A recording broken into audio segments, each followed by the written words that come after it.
drop.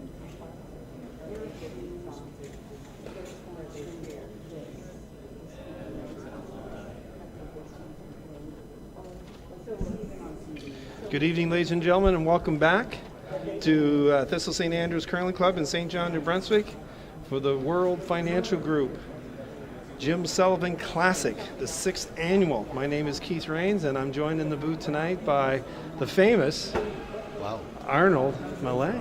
Thank you, Keith. I Well, don't know how famous that is, but anyway, Well, yes. people have been talking, Arnold. Well, glad to be here. And just give you a little background. Arnold is the father of Jeremy Millay. Correct. And his daughter-in-law, Sarah, who's also playing in this event, and they're co-chairs this year. That's right. That's right. I think they've co-chaired it the last 2 or 3 years. Yeah. And with a committee, of course. yes, and they're new parents. That's right. How old is the? Zane is 6. He'll be 6 months next week. Okay, Yep. great. So why don't you let the folks at home know who is playing in this final round this evening? Well, okay, Keith, at the top of the leaderboard, we do have James Gratton, who is undefeated at this point at 4-0, and he'll be meeting Team Dacey, who stands at 3-1. So this is very pivotal of sending someone through undefeated, or after this match, depending on who wins, they could be tied. Yeah. And Dacey's from the Mayflower Curling Club in Halifax. Yep. And James is from the Gage. Gage and Ormonto, yep. So, And yeah, on the Dacey squad, we've got Luke Saunders as lead, Stephen Burgess, who is a former provincial champion here in the province, who used to curl out of Fredericton, Andrew Gibson as mate, and of course Mark Dacey as skip. For Team Grattan, we've got Peter Case, who is also part of the committee of this great event, Andy McCann, Chris Jeffrey playing mate, and skip James Grattan. and like I said, there's 18 teams in the men's division. 8 will go on for Super Sunday tomorrow. Correct. I'm just going to give the folks at home a little rundown. If you haven't checked a chance to see our webpage, Murphy's at 4-1, Mayhew is 4-1, Talon 3-2, and this is just going by divisions. Dobson's 2-3, Dave Sullivan is 0-5, and Dexter was 2-3 in that division. In the other division, we had McDougall 0-4, Terry Odershot 3-1, Zach Blanchard was 0-4, and Stevens was 2-2. And in the final division, we had the Thompson boys. Kendall was 2-3, and I think I'm just want to get the correct name here of the other Thompson boy team. Kendall and Stewart. his brother Stewart. Yeah, Stewart was 3-1. Kendall was 2-2. Jones 2-2. Jeremy Millay 2-2. Robichaud 1-3, and Skanes from Newfoundland are 2-2. So you've probably heard 2-2 quite a lot tonight. So not only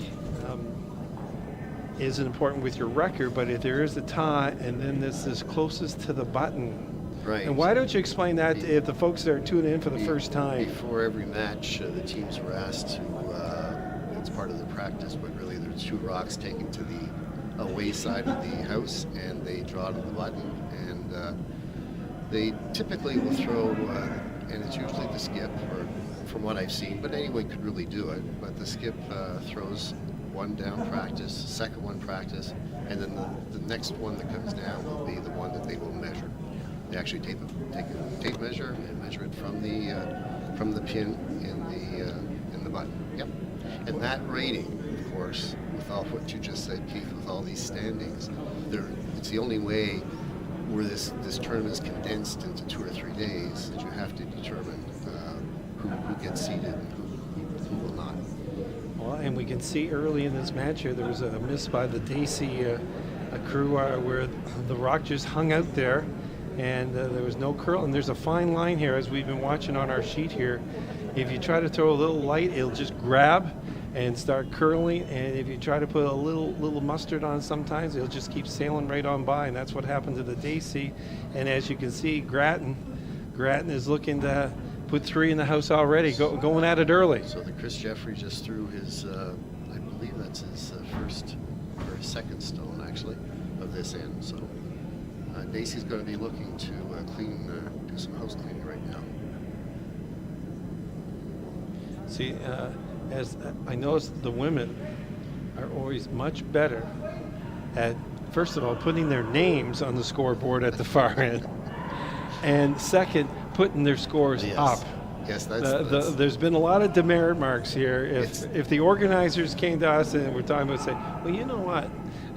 Here's a little incentive program. Yeah, it's very challenging because, and then of course you got Sean downstairs doing the live score, and of course you can only go by what you see. So if the score's not up there, we can't presume that it was something until it's official, right? No, Murphy's sign in the last drop did not make it up.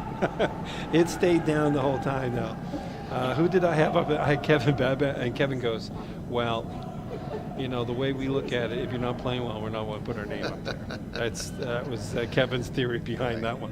So right now in this game, Keith, Grant is throwing the yellow rocks, and Dacey will have the red stones. So right now, Grant is sitting with 3 in the house, counting, and Dacey has his work cut out for him.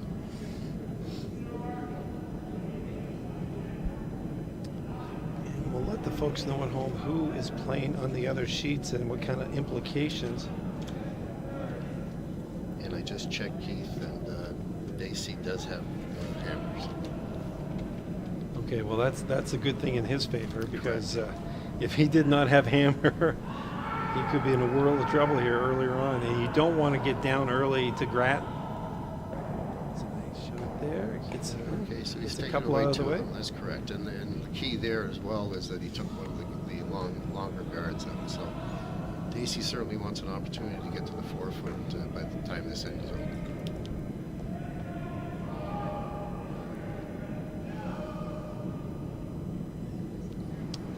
So Keith, we have on the 8 sheets we have six games going on. And some of them are still in contention as well, so, as you mentioned in your standings. Yeah, like I said, that one division is all them. Murphy's division is all, as like so they both finished 4-1, and Mayhew 4-1, so you know they're in. Right. Yep. Then you have Talon at 3-2, and that's probably, I think if you got 3 losses, you're not going to be in the show. Correct. And we do need 8 teams on to the men's qualify. team. Yeah. So if we took those 3 from that division, and you have Odershaw at 3-1 in that division, that looks strong. And Stevens is at 2-2, so he could end up 3-2. Then you have Stuart Thompson at 3-1, and then there's four teams at 2-2. Yep. That's where the traffic jam. That's there where again, and that's where the draw to the button will come into play. Trying to open it up a little bit. Well, the front is being opened up for sure. I would think that Grattan is probably going to proceed with trying to plug it up again. If they're hitting the guards, then they won't be removing the ones in the house. Yeah.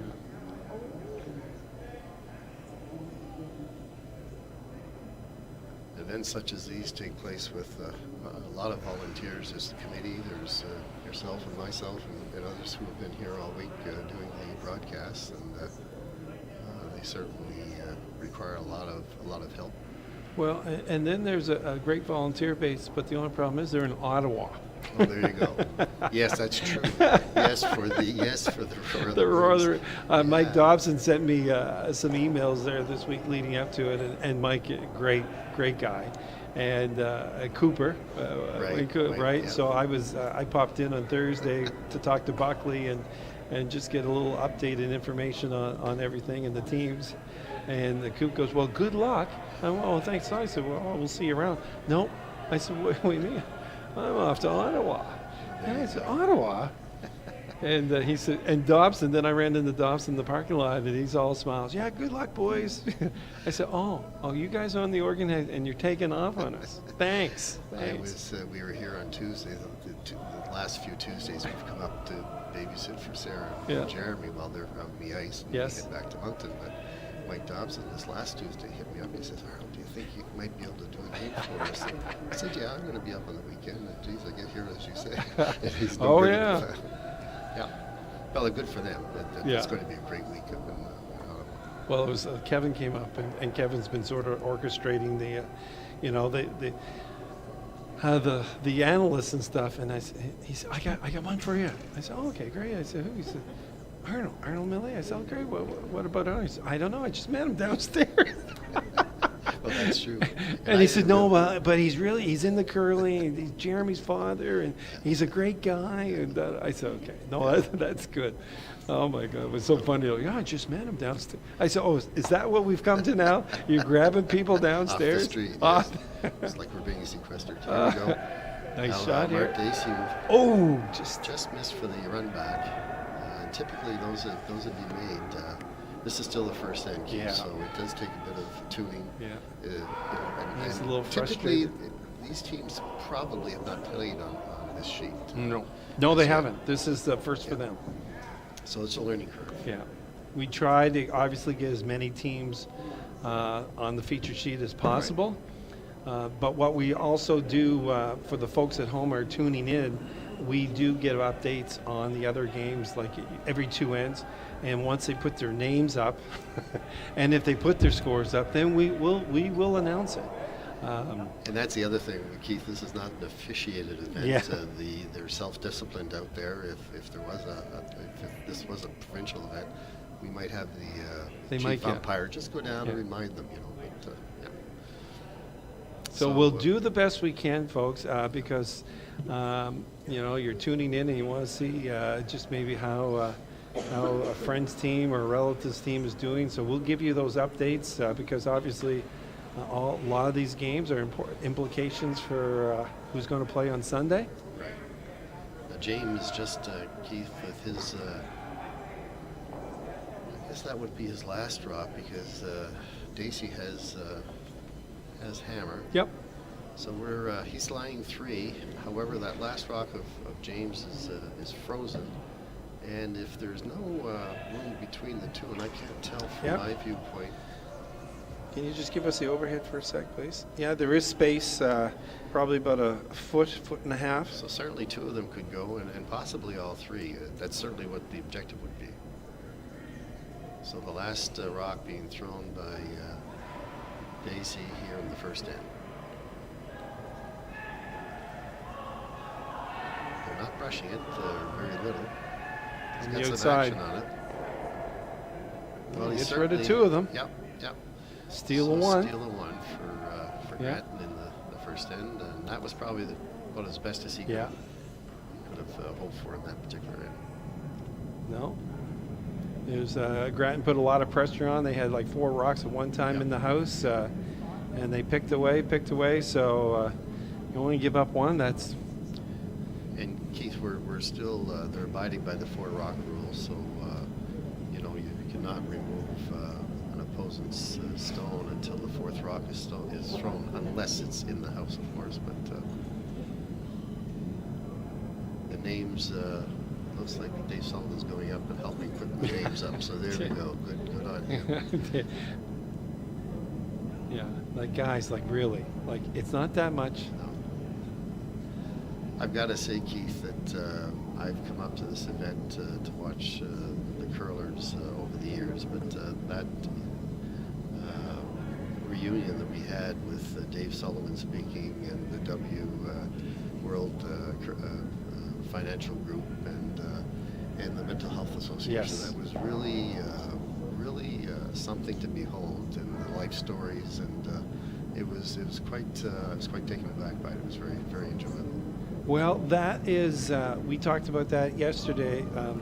When you come to an event, there's obviously a few reasons you want to come to an event. You want to have a great venue to play in. You want to have excellent competition.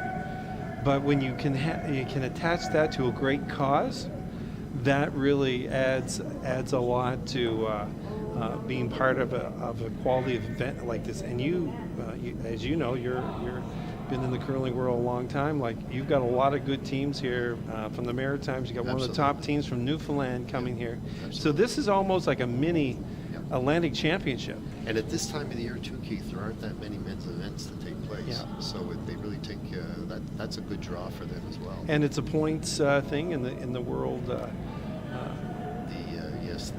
tour. The other group, of course, that was speaking as well was Bell Aligned. Their dedication to spending, I think he said, $100 million. And they started. Well, let's talk about it. Yeah, isn't that something? So the cyclist, wasn't it, Hughes? Yeah. That has been a great spokesperson for them as well. So very, very great to have that kind of partnership happen. And there's a waiting list in lots of cases for this teams to come in. And yes, because of the length of it, you can only accommodate, even though we have 8 sheets yeah. here, you still can. You can only come. I mean, like we've had 18 women's teams, men's teams this year, 10 women's. They would like to see maybe that number go up a bit, but there's really not a lot of space to get it done on a Sunday afternoon, right? I mean, there's a first draws. We do have sometimes a couple, like tonight, we have 2 sheets open. Sometimes they're the third sheet, but there's not a lot of space in there to accommodate.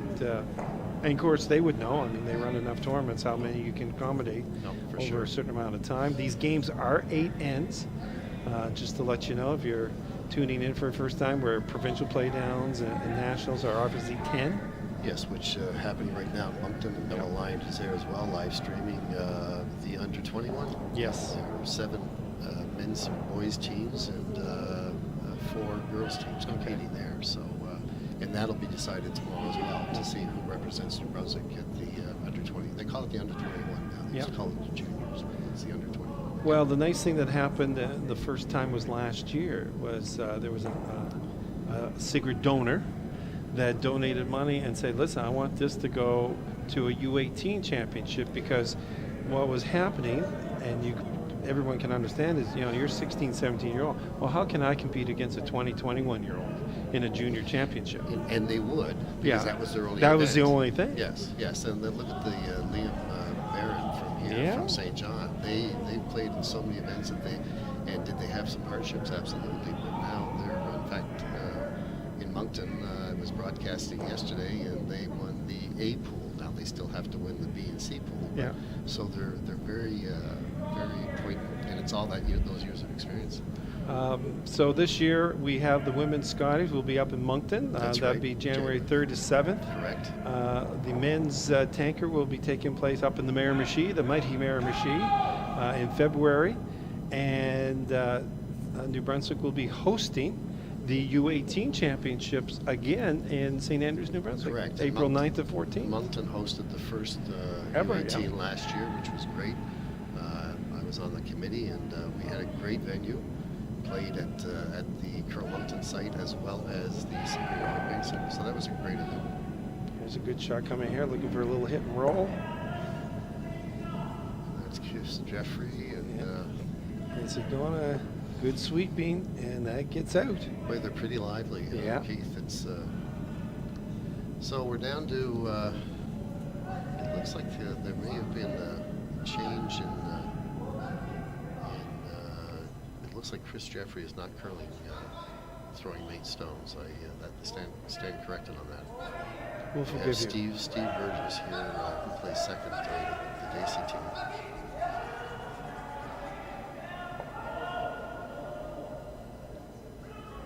And the teams have done that. As long as before the game starts, they're certainly allowed to change the format of who plays who. Or who plays where, I should say.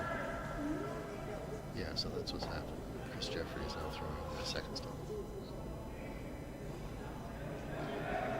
Ice conditions, Keith, by all counts, I was talking to a lot of the curlers and a lot of these young men, and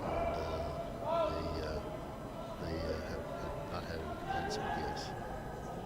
Well, I got a kick out of Spencer McWhinney up here, plays for the Dobson team, and he was up here stretching because it's nice and warm up here, and a little bit quieter than being downstairs. And he goes, "Well, so much for home ice advantage." And I go, "What do you say?" We said, "Well, they reflooded the ice. They roughed up the stones." He said, we went out the other night, started throwing. Gee, they're curling like crazy. He said, so much for home court advantage. I got a kick. He said, well, I guess that's the way it's supposed to be. He goes, I know. But he said, No, "Gee." that's right. When you say roughed up, that's they call it, rather than using the term sanding the stones, Yeah. which is really what they do. They Yeah. apply sandpaper down underneath the stones. They call it texturing. So Texturing. yeah, it is a requirement in all provincial play that you do it a few days before the events that take place. You let your club curlers use the stones. You don't want it going right into the Yeah. competition just to find it off. So yes. Now we have Mace for Dacey, Andrew Gibson, and they're letting that curl. He's going to make a nice shot here, and nicely done.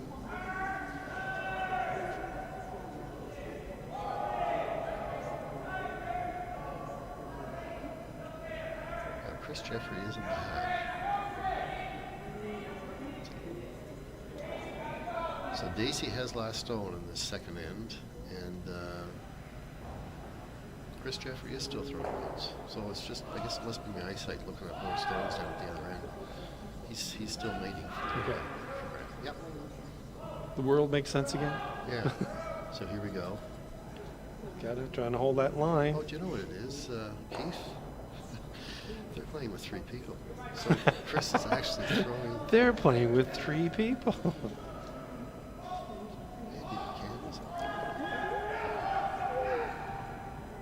Well, look at that stream play. Okay. So once We'll again, work on that, folks. Yeah, Andrew Gibson is being asked to remove the only counting rock. And they are using the preferred sweeping system here too. If they wanted to stay straight, there's one predominant sweeper, right? Yeah. Which in that case was Steve Burgess. And that got away from a little bit. Opportunity for Grant now.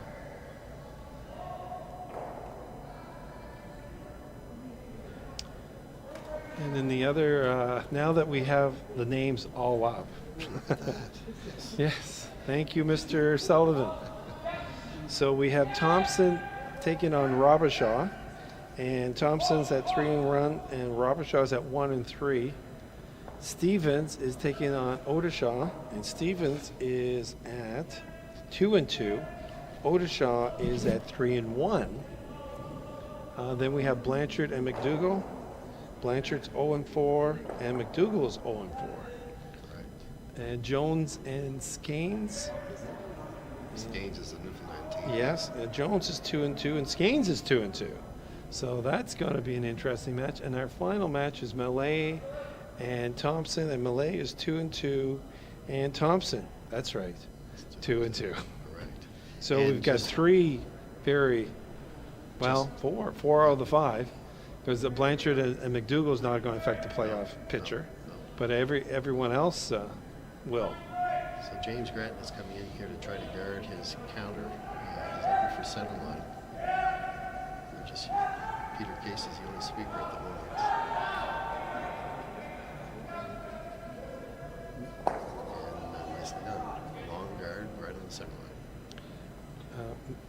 Peter might get a little tired by the end of this. I would say. I again, we'll try to find out if perhaps Adam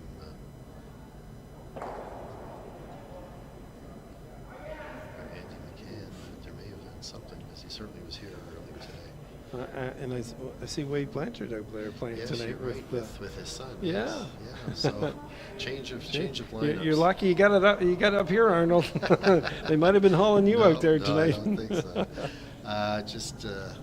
We're in the second end on ice 3. The valet Thompson, and Thompson actually took 4 in the first. Wow. So Jeremy's down 0 after 1, and Skips Rocks are taking place as we speak. Jones is 1-0 over Skanes after 1. No score yet in the Blanchard McDougall game, but we can see Steven leads Odishaw after 1-0, and Robichaud over Thompson 2-0. We got the run back coming from Keith. Yep. And he made it, however, hit it pretty straight back. So Grant's shooter is still in play.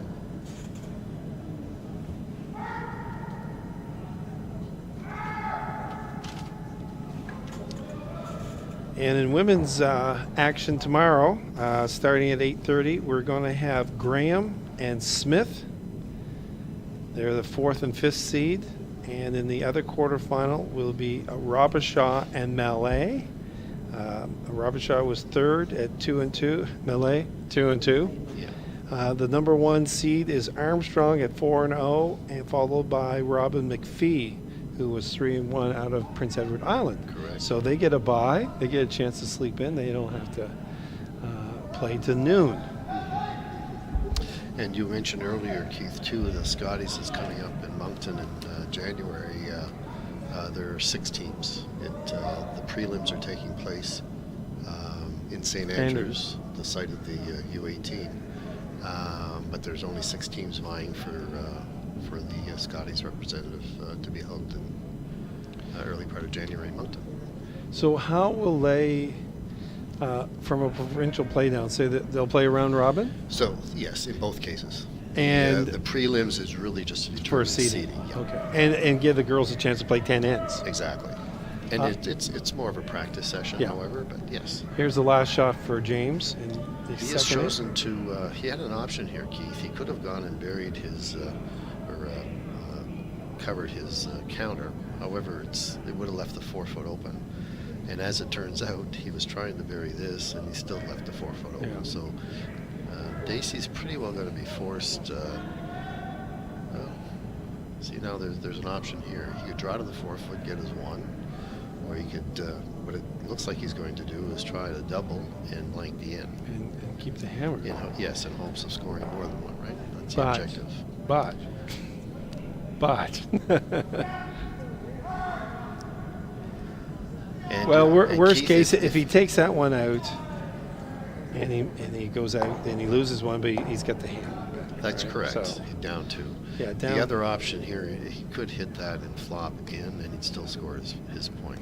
I don't know if he's actually trying the double to blank the in. It seems a little risky, but especially where they haven't played that much. This is only the second in, so.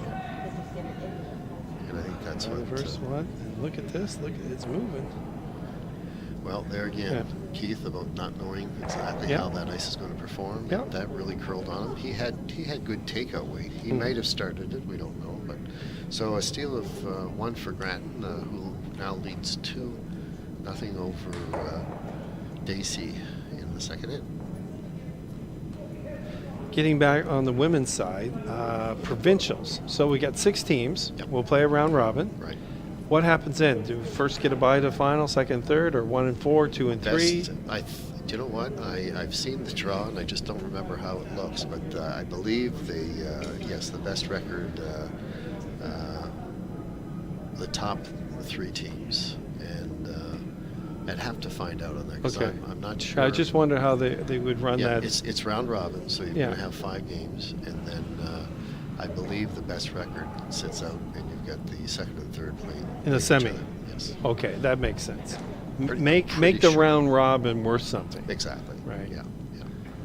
And like I was talking to, I think I was talking to Sarah's team up here, and I said, "Oh, when's your next event? What's going on?" I said, "Well, it's a seeding one, but we're all making provincial. But basically, we're going because it's 10 ends, and it'll give us a chip Yeah. because obviously it's a little different mindset, and physically, getting ready to play 10 end games can wear on the body a little bit more. I always tease the curlers because, I always see them, before the game stretching and doing it, warming up and everything, and the game over, they change and they go sit down. Yeah. And I go, ladies, there's 2 types of stretching. Well, the guys too. Guys are just as guilty as the girls. Don't get me wrong here. And I said, what happened to the stretching after the game? Oh, I know we should do that.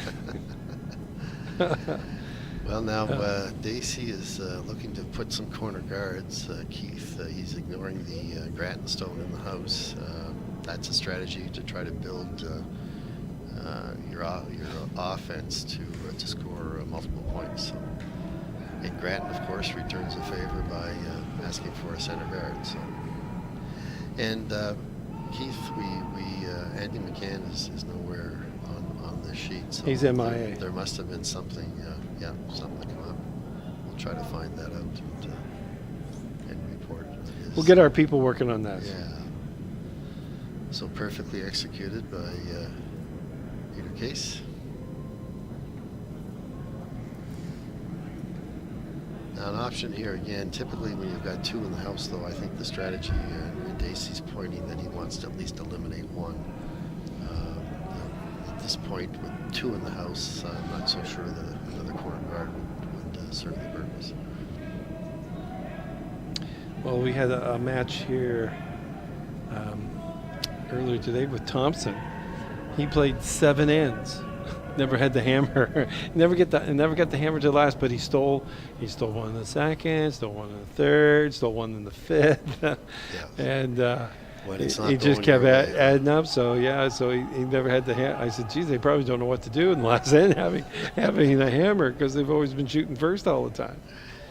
Now, Dacey asked for a come around on that. He didn't choose to eliminate one of Grant's stones, and as a consequence, it hit and rolled to the open. So certainly, Peter Case will be asked to remove that. And whether he stays or not wouldn't be important at this point. Keep the pressure on Dacey.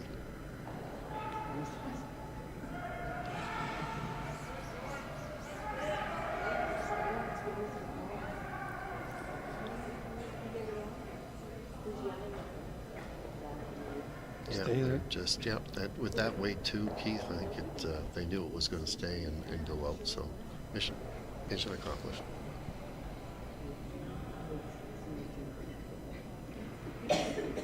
And I see where son Jeremy has just given up another stone, so they're 5-0 after 2 ends. The boys are struggling a little bit over there on ice 3. Well, like I said, that Thompson team, like the match I saw Saturday, they were all playing well, and they were keeping the other team on the defensive side all the time. And of course, a few little errors here, and they weren't. And I think that, like you said, sometimes they're hitting their stride. Now, Steve Burgess was asked. I mean, you saw how that curled, Keith. That came right across the center line, but it was intended to go on the yellow rock at the back of the forefoot. So, again, it bites in here. Yeah, Grant will just be asking probably Chris Jeffrey, I suspect. Yeah, on his first of 3 stones, with the one player not being there, Keith. Of course, the first 2 players will play 3 each, and the skip plays his regular two stones. And that can be an advantage sometimes. If they're throwing 3 rocks. If they're curling well. No, for sure. If not, it can be a disadvantage. Both ways, yeah. But as you said, Peter Case and Chris Jeffrey are going to be tired lads here. Now that overcurled on Chris. His shooter remained, and gets it out. Yeah, Dacey Stone rolls out. The houses, with that being textured, with the rocks being textured, and also the fresh ice, the houses tend to be livelier as well. So.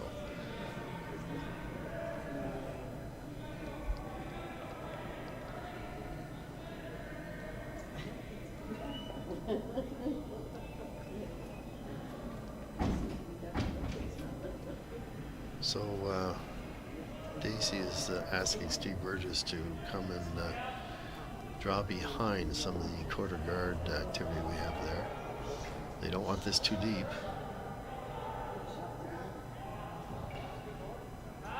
And it looks like it is a little on the heavy side. They haven't brushed it much. It's moving now, however.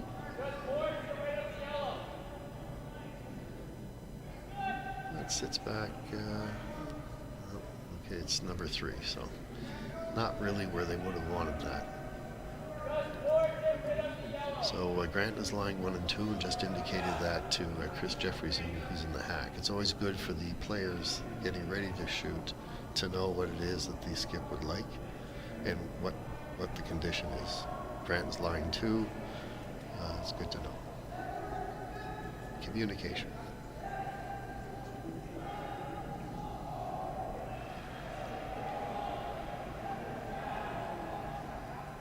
I think actually he's asked Chris, there's a couple of options here. He could have asked him to play a guard, but he's actually asked him to go in the 8-foot on the left-hand side. Now that one hasn't moved very much, Keith. No. The weight is great though. We get a bit of a finish here. trying to give Peter a break. Yeah, maybe so. Probably Peter said, "Okay, listen, if you really could throw this, because I can't feel my arms anymore."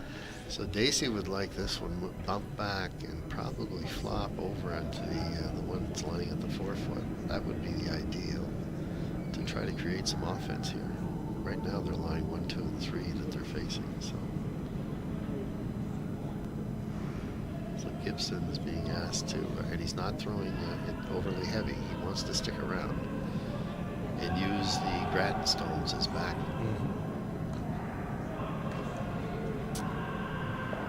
Looks like he's got a nice shot here, just enough to stay in front of it. That's excellent. Nice shot. Yeah. So when Grattan comes to try to remove that, he's going to be taking some others with him. Yeah. And they're his stones. So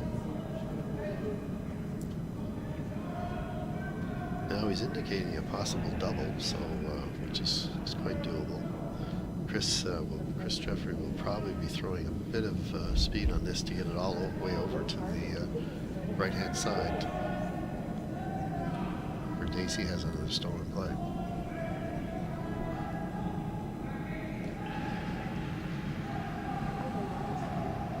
So out turn, and Peter got on that right away. Trying to hold that line there. He's got it. Half the rock. Yep.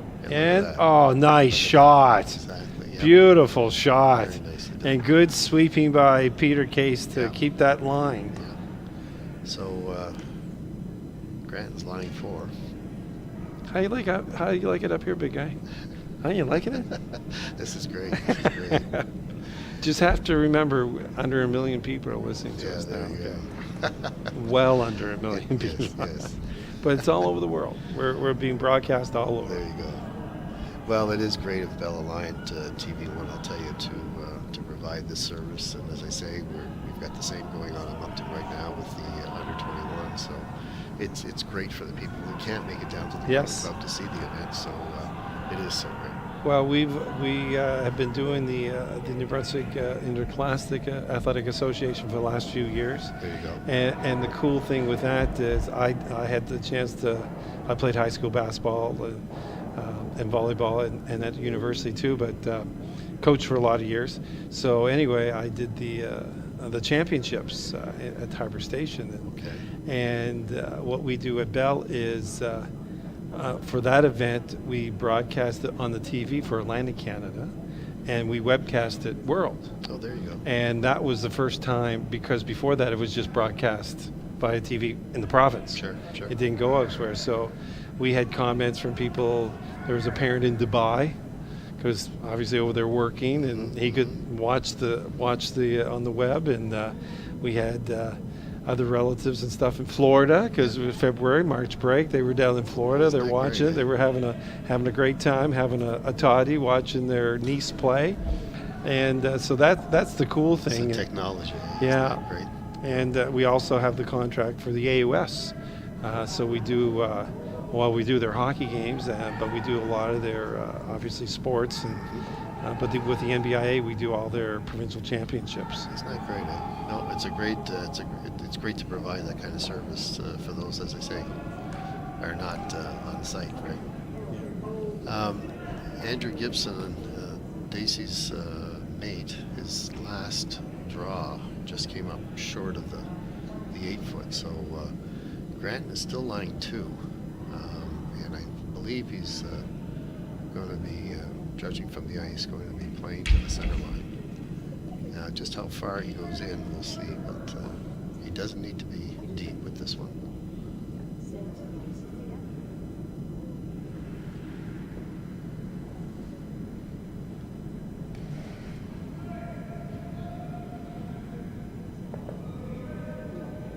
So this is the first stone from Skip Grattan here in the third end. Dacey having hammer. That's pretty much where he wanted to have it.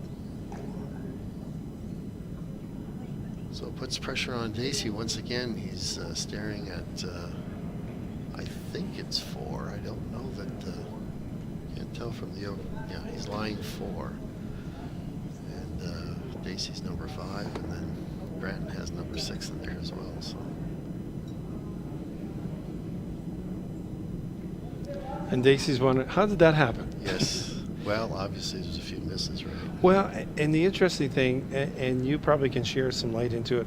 I know with other sports, I coached at the university level, different sports, but lots of times we would videotape games so we can analyze them. Even sometimes it's just the coaches. Once in a while we'll get the players involved if there's certain things we want to go over. But I noticed, like, there's a lot of different situations, and you say, okay, how did that happen? And I think it'd be sort of cool if teams would videotape. I mean, just set it up like easy and just like going through, and because you know what, those situations going to happen, and from a strategy standpoint. And to that point, Keith, yes, that's exactly what the Center of Curling Excellence in Moncton does during their camps. They run about 5 or 6 camps there during the summer. There's students or curlers coming from certainly all over Canada. We've had teams from Japan, teams from the U.S., and they do get videotaped. Yes. In the situations. They even have sessions where the coach is on the ice with them during the game. So did you think about this and think about that? It's not about the win at that point. No. It's all about the strategy. Yes, yeah. So they are invoking that, and it's working very, very well. Well, I just know with us, and once the players see those situations, say, okay, here's rocks here. Now, let's talk about risk reward. Right? Yeah, you have to decide, part of the game. Okay, late in the game, okay, I got to go for it. Early in the game, is it really worth that? Correct. Because if you miss it, you're going to be down 3. Correct. Take your medicine, give them the 1, but don't get yourself down 3. No. And then sort of panic sets in, right? Right. And speaking of panic, Dacey he actually made a good shot here, and he's lying 1 now. That didn't look like it was going to come up. But he's shot rock. He shot rock. He's wide open, and Grattan, this will be Grattan's last rock. And the big thing for James is where am I going to send it? You certainly don't want it jamming on one of your own back there. The objective here, okay, if Dacey makes his 1 point, that's fine. Yeah. And you're up 2-1, and you got a hammer. Yeah. So James will be attempting the takeout, and hitting it straight back would be the ideal. And then Dacey still has a consideration to make, because where that rock will, if it's stuck right there, it'll be on the 8-foot, and then if Dacey just goes to take it out, he certainly won't be counting, so he'll have a decision to make as well. So the last rock for James Grattan here in the third end. And once that is done, Arnold, we'll let you give the folks at home an update on the other sheets on what's happening around here at Thistle tonight. Absolutely. Here we go. He's upped his weight a little bit, but that's fine. Peter Case is holding it. There you go. No harm done there. So we've got Grant lying 5, and Dacey looks like he's just going to hope and draw against 5. Yeah. So very, very critical. This is a game changer. And the thing is, too, there's nothing at the back, where if he was a little long, he could nip up against something, because the weight here as some of the... He'll want about T-line weight. Keith, however, if it does happen to curl a little bit, he could rub that front one and stick around. So he has that option for sure, but he just wants to get to the 4-foot to score his single point and get out of the jam.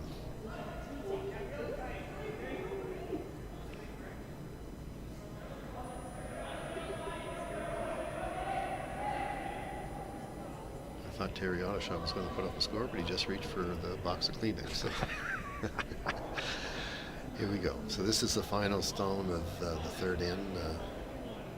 Dacey attempting to draw to the 4-foot to score his single point.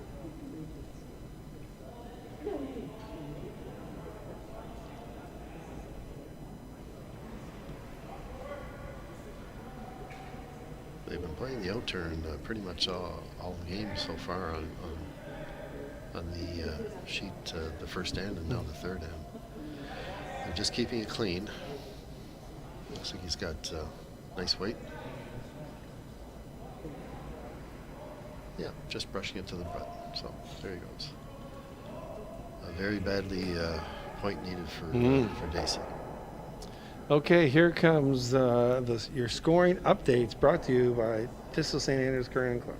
Okay, on sheet 3 we've got Mallet and Thompson, and Thompson, I believe Mallet just scored 1, so the score there will be 5-1 after 3.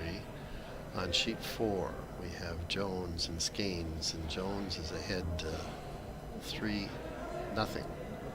On sheet 5 we have Blanchard over McDougall, and they're in their, is that in the third end? I guess so. And it's up 2-1 for Blanchard. In our featured game, Dacey and Grattan, the score is 2-1 for Grattan over Dacey after 3. Stevens and Ottershaw, race 7. They're in their third. Yeah, they're up 2-1. Ottershaw. Third end, yeah. Okay. Yeah, They might 1, be 2, 3. Yeah. No, yeah. Well, sometimes the score hasn't gone up, so that's why I'm hesitant. But anyway, Ottershaw is 2-1 after 2, and Thompson and Robichaud, we have Robichaud ahead 2-1 after 2. But folks, we have to say that some of the scores have not been posted, so we're doing the best we can. The only way I'm looking at it, say the first end they shoot that way, yes. Second end, third end. So this is the fourth, and Dacey hadn't put his single up yet. Yes, yes. But yeah. So there you have it. The Jim Sullivan event here is the major sponsors, the World Financial Group, and it's very much appreciated. They're lending their support to this event and the great cause for mental health and all those things that come with it. It's been a great weekend, and it's very, very much appreciated by the Mental Health Association as well as the curlers in the province here and around the Maritimes, actually. And what I'll do is for the folks at home that may be tuning in for the first time, and we talk about Jim Sullivan, I'll give you a little background information on who Jim was and what he accomplished while he was with us. And so I'll do that at the end of this fourth end. That'd be great. That'd be great. So Dacey started off this end, the fourth end, with the center guard. Grattan ignored it and came into the house, and now Dacey looks like he'll ask his lead to follow that in as well. Lead being Luke Saunders.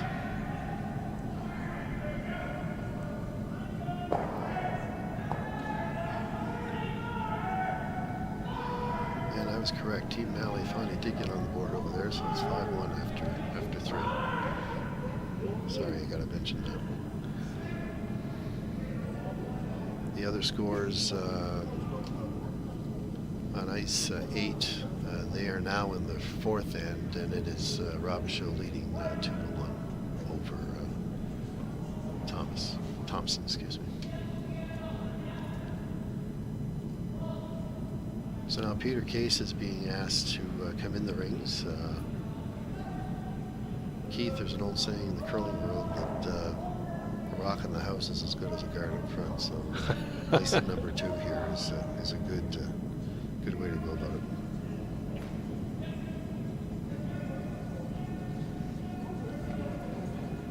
What's that in there? Yeah, and that's a good place for it. Nice. Can't double that off. No, one thing he could do, with the fact that it's up that high, he could choose, especially where he doesn't have last rock, is to hit half of it and come behind the guard, which sits around the center line. He doesn't have to do it yet, but that certainly would be an option.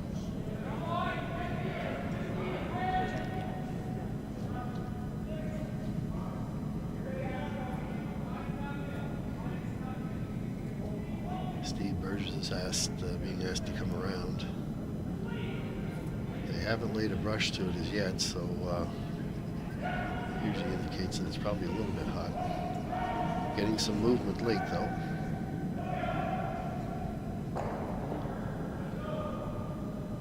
And it will stay for shot rock. However, it is behind the tee line, so lots of opportunities for Grant. In earlier action, one division has concluded in the men's play here.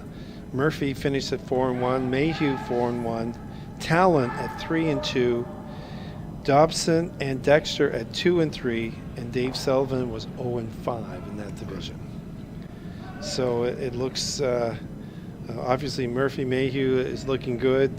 Talent potentially at 3-2, depending how they make out with closest to the button. Yes. Measurements. And finish in and you finish. Final scores here. Yeah, and you finish. They take the best four of the 5 measurements, do they? Actually, yes, because they've monitored them for every game. So yeah. And obviously, 0, for instance, would be right on the pin. So the objective is not to have a high score. Less is more. Yes. He's got this nicely coming around. That's Steve Burgess with his second. Good shot. Grattan ignored coming in and started removing some of the top guards. So again, he's got last rock, so he wants to keep that route to the 4 foot as open as possible. I think he's asking Chris Jeffrey here to do the run back, and it's not about. I mean, he could hit 2 or 3 here. It's more about cleaning the front. He would want the shooter to roll away, not to stay there. So.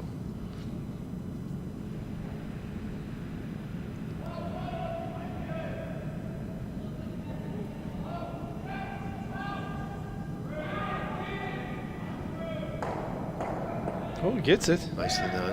Yeah. However, the shooter, Keith, is still up front. And guess what?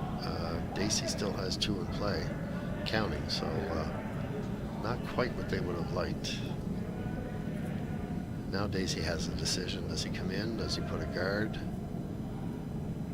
And he could even choose to remove that other yellow stone so that it will not be counting, right?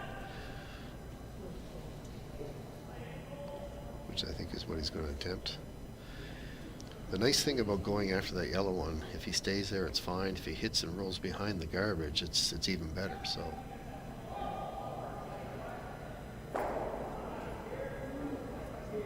He's not. He must have heard me. Yeah. Because he was sort of indecisive there for. Well, I'm sure he knows what he's doing. Yeah. Well, that's why he walked around. He walked around. Yeah. Said, okay, you know what? No, this is where we're going here. For sure. Yeah. It's about half a rock here. Staying there is not terrible either, but if he could hit half a rock and roll towards the roll out, so, okay.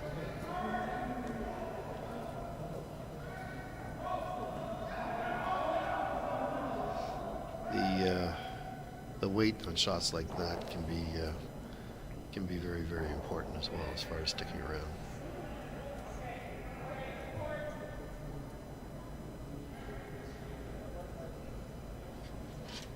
So, Chris Jeffrey, this is the first of his mates rocks. He's being asked to remove the one at the top of the 12 foot. And, you know, the bonus would be to run that back, Keith, on the other red, but just removing it is kind of objective number 1. Yeah, it didn't go over quite enough, so shot rock is still at the back of the 8 foot. And for Dacey, it's about eliminating. He certainly doesn't want to give up any more than 1 to Grattan in this end. I mean, if you can steal, that's a bonus, but yeah.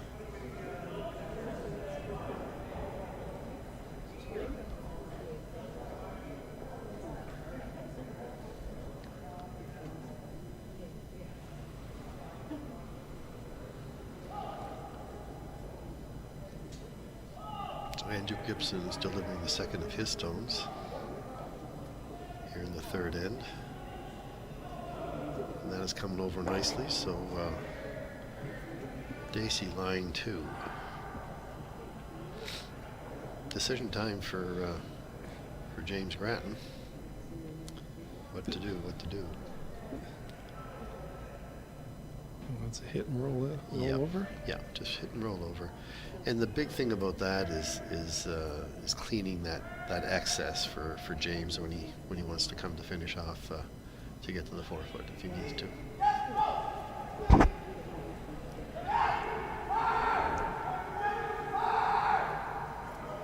So if Chris can get about half a rock here, it's going to start moving, I would think. Here we go. Nicely done. He's got a biter.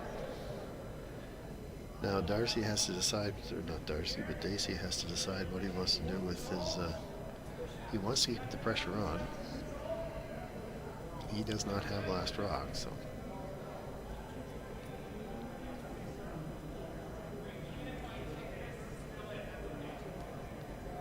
And I think this is going to be a bit of a guess, Keith, because they haven't been curling on this side pretty much to date.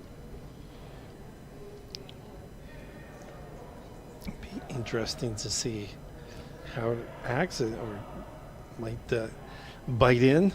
Yeah, no, and what he'd like to do is if he could get it to right about where tomorrow is, the second O in tomorrow, that would be an excellent shot and very difficult for Grattan to remove. So the first of Dacey's stones here in the fourth end.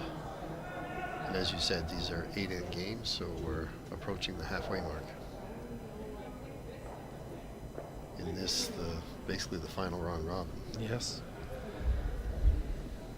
Keep going or go home, I guess is that time. Yeah. The boys are hitting it pretty good. How's the line? I don't think so. That's the uncertainty. Yeah. Once they hadn't played that side, it really comes over nicely. He probably, his weight might have been down a bit, Keith, because he just moved that. I don't know if he would have made the rings. No. So a little more ice and probably a little more weight. And there's a fine line that we'll see what happens with his next shot. Tries that again because we've been watching this side and people throw a little bit heavier, right? A little bit more weight, and it doesn't curl. Right. No, yeah, it just keeps going. No, you don't want to over-adjust for sure. So James is electing to come in to the house, and again, we saw a few. The red one got there from coming around. I don't know if he wants to be quite that deep because it would allow Mark Dacey to follow him in. Right. So Want to be up in front. he'd want to be up where the B is? right around, yes, but you know what? Not even that deep. Because he could use it later too, right? All right, because he's got one more. Yeah, he wants to be at the head of the house for sure. In the house, but unless of course, and this is what where the sweeper is going to come into play, is to bring it hidden.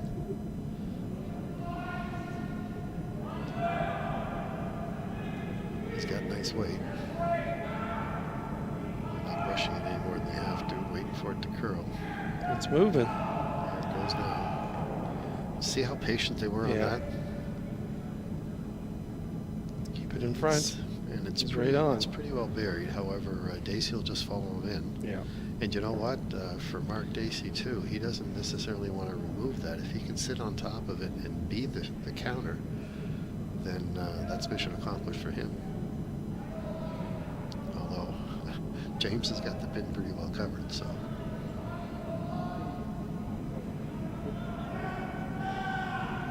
Now, in Dacey's previous shot, he was light.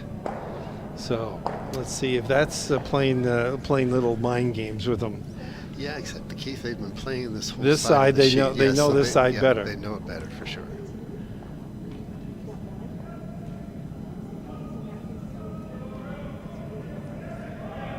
Boy, from this perspective, it certainly looks hot, doesn't it? Dacey, one thing about it, he shows his emotion, right? Well, he knows if he's happy or not. And he knew he was hot when he let that go. Yeah, didn't give it a chance. The sweepers weren't participating in that shot. So that's all I have to do now. I just look at Dace because Yes, he lets you know. yeah. He lets you know right off the hop. Sure. Yeah, golfers with their leads and whatnot. Yes, and yeah. So James Granton has an open draw for 2. He needs to just simply get to the 4-foot. So pretty straightforward, but I mean, he still has to make the shot. And it looks like we have a final over on sheet 3. It looks like the boys have shaken hands. So Mallet and Thompson, Kendall being the victor over Jeremy Mallet. Whose son is he? Yeah, right. You come up here for a few games, and the game just goes all the heck with him, right? He didn't have his pep talk There you there. go. Oh, dear. They know what they're doing. Here we go.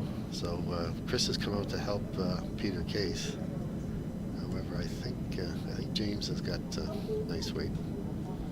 Yeah, just biting the 4-foot. There you go.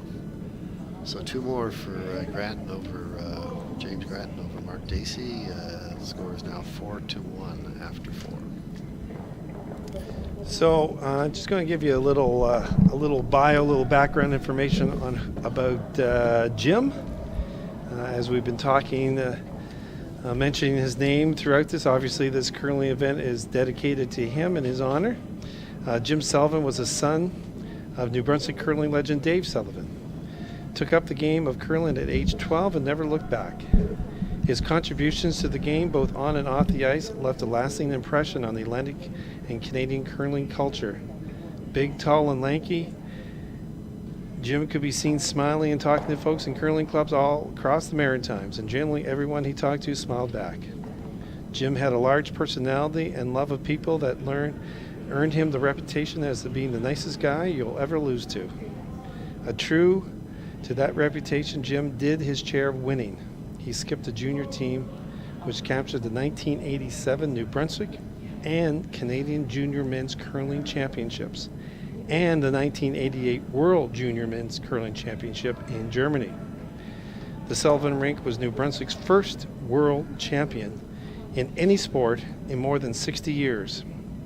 In 1990, Sullivan and his team were the silver medalists at the Labatt Brier, an era when 100 teams would turn out in New Brunswick for a shot at the provincial tankard versus 20 teams today. The team was inducted into the New Brunswick Sports Hall of Fame in 1994. Jim won countless other titles, including at the high school level, mixed curling, cash spiels, Super Leagues titles, and his favorite annual Spiel the Ormukta Open, held at the Gage Curling Club, where Jim won the A section many, many times, taking home a boatload of prizes from the co-op.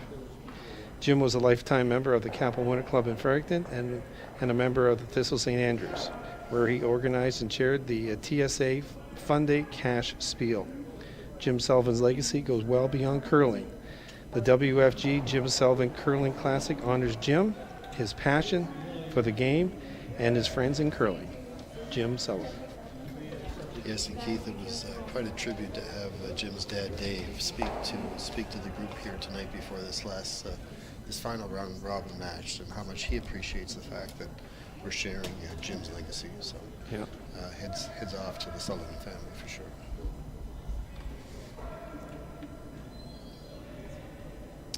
Well, why don't you give us an update on what's happening in the world here? Well, I'm not mentioning Ice 3 again. Okay, Give that is gone, because Christmas is coming up, There you and go. you still want to get a present. Yeah. We have Jones leading over Skanes on Ice 4, 5-0 after they're in their fifth end. Blanchard and McDougall, that's where I'm saying there must have been some blank ends, because Yeah, they're the only boys showing- aren't. They're only showing they're in the third end, and that's obviously not. And I've got Wade Blanchard down there too. I mean, come on. Maybe we should. No, you're not supposed to tap on the glass. But anyway, it's showing that Blanchard is ahead of McDougall 2-1 after 2. But Well, they I'm must going to be in the say, fifth let's see. end. Yeah, they got to be. Yeah. So on the feature sheet here, we have Grattan over Mark Dacey at 4-1 after 4, playing the fifth end. Stevens over Ottershaw. We have a tie game at 2-2 after 3. They're playing the fourth end, so that game's a little bit slower. And then on sheet 8, Thompson over Robichaud.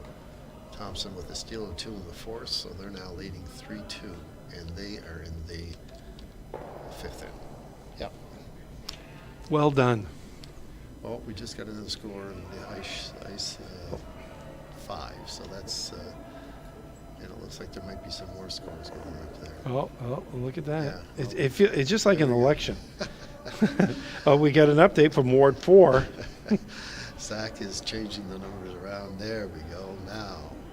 So it's actually Blanchard over McDougall, 3-1 after 4. They're playing Thank the you, fifth Zach. inning. Yes. And like I said, these are important games. Jones has a record of 2-2, as does Skanes. They're at 2-2. Stevens is at 2-2, and Odishaw is 3-1. And then the last group, Stewart Thompson, is at 3-1, and Robichaud is at 1-3. Right. So it's obviously Thompson would like to hold on to that victory For sure. to give him solidify his playoff. As there is money to be won here this weekend. No question. No question. I think was it 5,000 for first? I think so. Yeah. I think there was a $15,000 purse. Yeah. Yeah. Now Chris Jeffries is being asked to remove some of the rocks at the top of the house. He nicely gets 2 of them out. However, Steve Burgess was able to get the back of the forefoot in his counting shot rock at the moment. Mark Dacey will likely just ask for some garbage up there.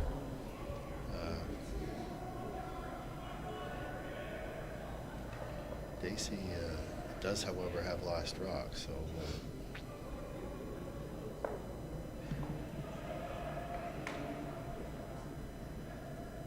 injured. So this is the second of Steve Burgess's stone here in the 5th end. Not putting a brush to it, so he's obviously got nice weight. Starting to move now.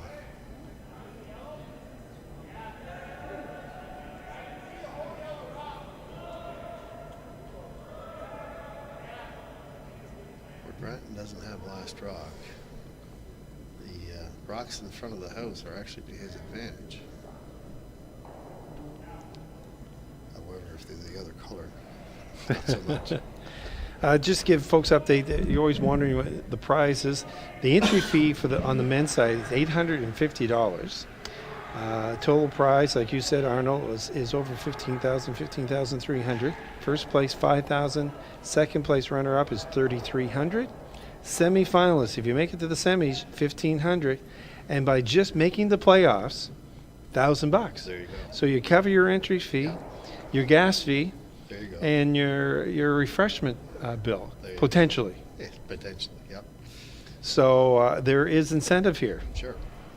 And there's money on the ladies' side as well. Yes, the entry fee is a little $300 less for the ladies because there's only 8 teams. Sure. $550. So first place is $1,750. Second is $1,150. Semifinals $750, and quarterfinals they cover the cost $550. There you go. And actually the Bonspils theme too is for a great cause with the Canadian Mental Health Association as well. So kind of an added bonus there.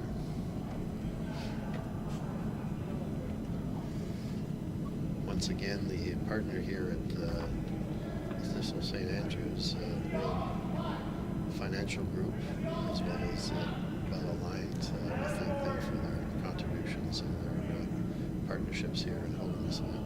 And Molson Coors and the Canadian Absolutely. Mental Health There Association. you go, yes. And as they're chatting here, deciding what to do, a little update on what's happening in Canada for some big events. The World Financial Group Continental Cup will be in January 11th in London, Ontario. The New Holland Canadian Juniors, January 13th in Shawinigan, Quebec.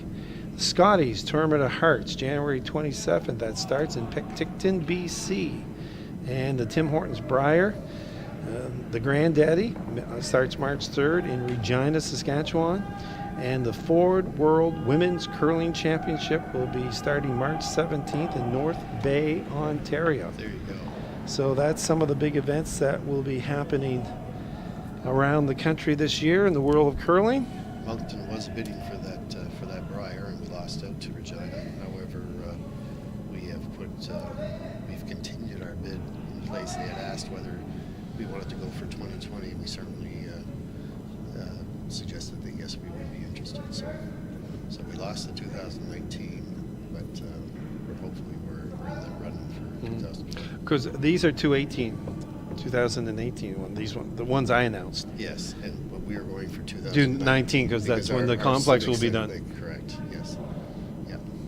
So how many is that going to seat? That rink is just under 9,000. Okay. I believe. Yeah. Or it might be 9,500. But you know what, Keith? Today the Briars aren't necessarily held in these larger centers anymore. I think Regina or Brandon that we lost out to, I think is only. I think it's less than 8,000.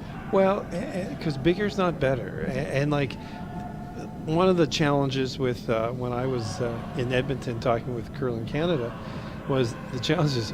They said we've done such a good job with TV. People rather sit at home and watch it. So when we had the women's worlds here, Jeff Lacey will be here tomorrow. He was chair of it. That was the first time it happened where you could purchase, basically it was like a little transistor radio and plug it, and you could listen to the broadcast. Listen to the broadcast. Yeah. So my father-in-law, I bought him we're only like $19 or something, and it was great because they'd be watching and all of a sudden they go, oh, sheet 4, they're shooting, and it was really good. And what they were hoping for, and now this is what I don't know, is people could obviously keep them, and if they go to another event they could still listen to a broadcast. Yeah. No, that's a pretty novel idea. We had the Ford Worlds in 2009 in Moncton, and it was, I must say, our attendance was, we certainly don't compete because we don't have the population base to the Edmontons or Calgarys, but it was very, very well attended and a very successful event as well, as St. John was. Yeah. And there's nothing like being there in person, at least for some of it. I agree that the TV does a great job, but and it never hurts by having the Canadian girls in the final. That's true. Yeah, that's a real push. Here's a shot. James Gets it by. Yeah. Nice shot. Now, shot rock is still Mark Dacey's at the back of the 8-foot. Now, with James having those two stones in the front, he can always choose to bump those up. Mark has to decide what he wants to do.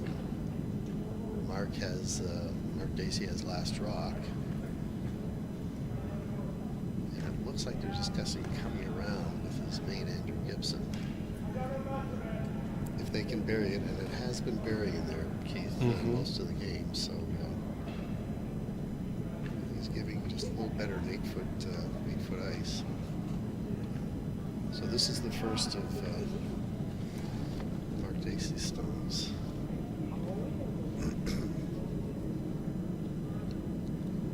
Looking to try to score 2 here in the 5th end. Close the gap.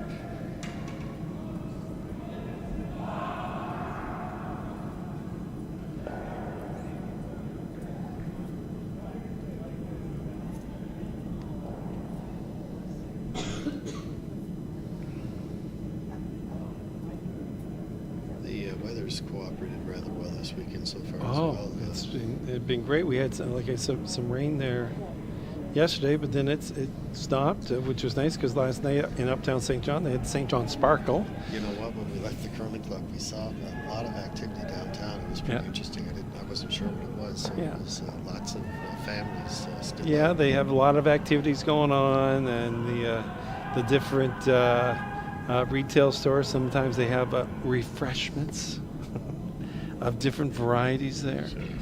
And people bop around. It was great. I have friends of mine who actually live uptown. So what they'll do, and a lot of times, is they'll have people over. Say, go to Sparkle, and then hey, you're uptown. Hey, well, come on in for some Christmas cheer and get a chance to see everybody. And so it makes it for a great event. But it's all, like you say, weather dependent. Yeah.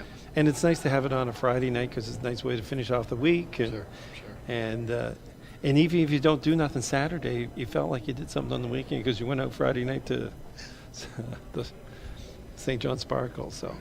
No. And even for the curlers coming in and out of the range, you know, Yeah. having to take with clothing off and then get Yeah. into your curling gear, so it just makes it more enjoyable. James has got Mark Dacey was just a little light. I don't believe the red is. Can we see who's number 2? One over, big guy. You can make it. Yeah, I would say yellow is still number 2. Yep. So and where James does not have last rock, right? So promoting his is probably. I mean, he's got a couple of options. They're discussing if he hits that yellow one back just to the 4 foot even, stays with his shooter. Dacey will have to plan a run back on his own. So Peter Casey's coming down just to discuss the same thing. They're talking about either one of their Yellowstones to be promoted. Peter's been with James a long time, hasn't he? Yeah.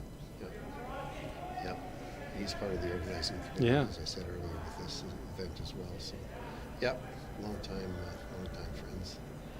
Of course, James has been at it for so long. He's had a variety of teammates, which is fine. And I don't know. He's been to about 12 briars or something.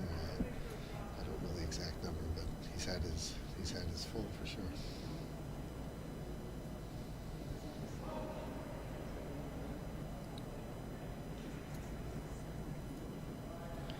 Be sure to follow TV1 Atlantic on social media. You can join the conversation at TV1_Atlantic on Twitter and Instagram.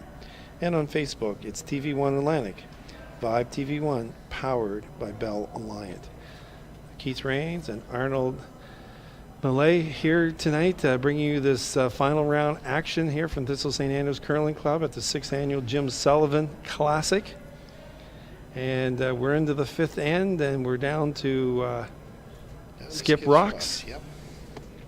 This will be the last for James Grattan here in the 5th end. Mark Dacey having final stone. Grattan's up 4-1. And Keith, it looks like he's going for an out turn and to go bump promote his own stone furthest to the left. So they're going to let this curl, get it off the center line. Fair to curl.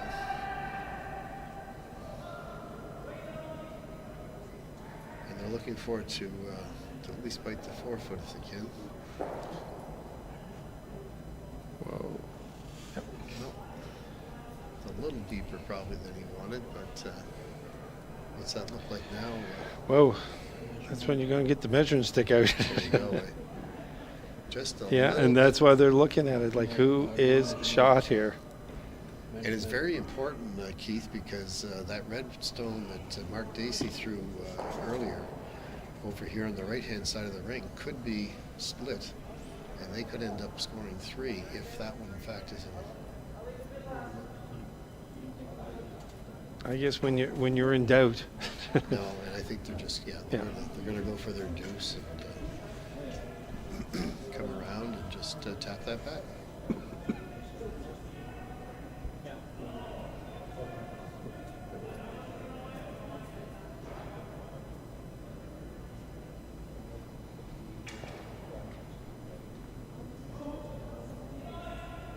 So the final stone here of end number 5 being thrown by Mark Dacey of Mayflower Curling Club in Halifax.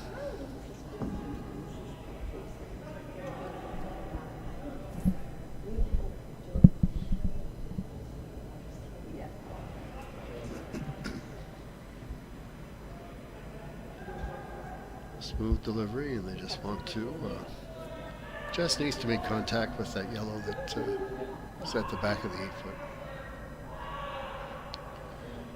Starting to move now. I'm just watching Mark. He'll let me know if he likes it or not.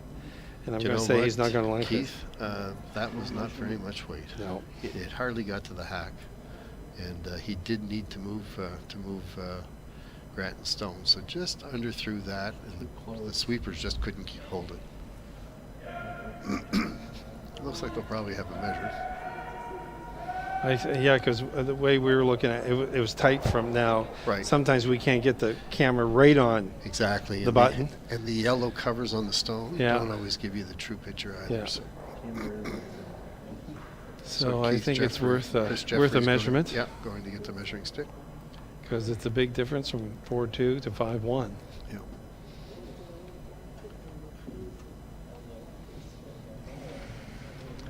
And while they're doing that, they're looking at. If you get a chance, watch Inside the AUS for a look at what makes the Atlantic University Sport the ultimate student-athlete experience. Inside the AUS is available to Vibe customers in Atlantic Canada on Channel 1, Vibe TV 1, powered by Bell Alliant. Okay, so maybe we can give some updates now. We're still looking at a 5-0 score for Jones over Skanes on ice 4, and that's after 5 ends. They're in their 6th end. On ice 5, in their 6th end, it is Blanchard 3, McDougall 2.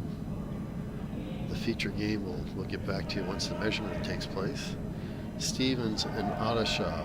We have Stevens leading Ottershaw, and they are in their 5th end. Actually, they're tied 2-2. And the final game for this evening, we have Thompson and Robichaud. Robichaud just tied up at 3-3, and they are starting their 6th end. Yellow counts. That's Grattan. So Granton is another steal of 1. Or wait, no, it looks like it's Dacey that's in the hack, so they must have scored. Well, that's why I say Grattan. Yeah, no, Dacey's throwing red, so Oh, sorry. yeah, so that's we can't read it from way No, back. sorry. Okay. Typically, It's only been 14 yeah, hours. Yeah, you've been at this for a while, haven't And you? you are who again? Here we go. So Mark Dacey is asking Saunders to throw it to the top of the circles, not in the house, center line.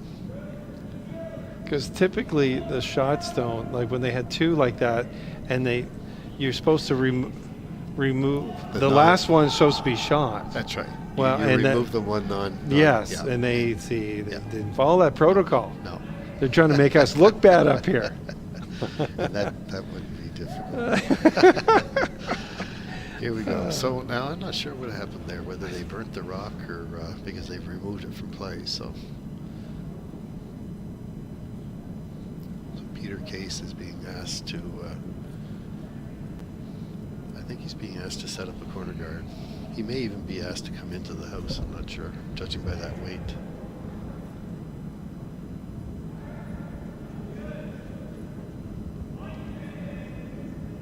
Yep. Nice G line. A very nice weight.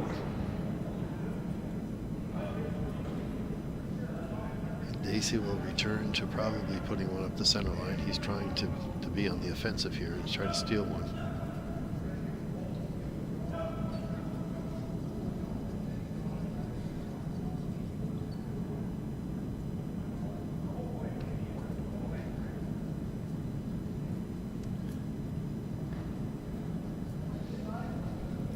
Yeah, he seems to be holding up nicely. They're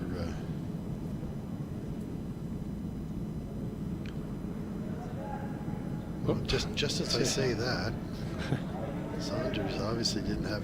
Now, part of the problem there, I think, is that they really wanted that to be a high guard. So they just let it go too long. Yeah, you just. And it doesn't take much to, No. once it starts losing its momentum, Right. it grinds in there. Yeah. So he was certainly looking for a long guard and just underplayed it a bit. So Peter Case is being asked to bring another one into the rings, which he's done successfully with the brushing of Chris Jeffrey. So Grant line 2. Peter reminds me a lot of Mark Leroy. Oh, there you go. Is that Doesn't right? he? Yeah. So it's just like consistent, Yeah. you know, just where you want me to put it. Yeah. Okay. Yeah. You know, just goes about his work, right? Yeah. Yeah. Very workmanlike attitude. A Yeah. good team player. Yeah, yeah. Well, obviously, to be with James all Yeah. these years. So Stephen Burgess is being asked to freeze on one of those yellows, and it looks like it might be a little hot. Well, he's not bad, but he's just going to tap it back.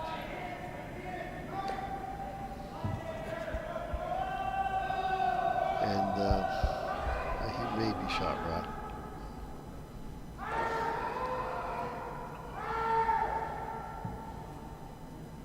So Peter Case is being asked to remove the Daisy stone.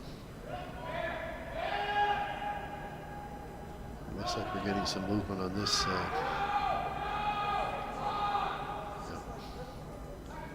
Has he held it? Nope, we're going to get a jam. And, however, it does get removed just the same. Yep. And he splits them. There you go.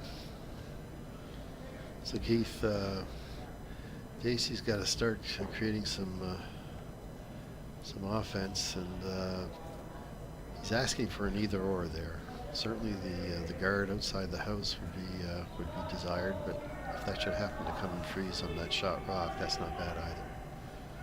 It's kind of an either/or.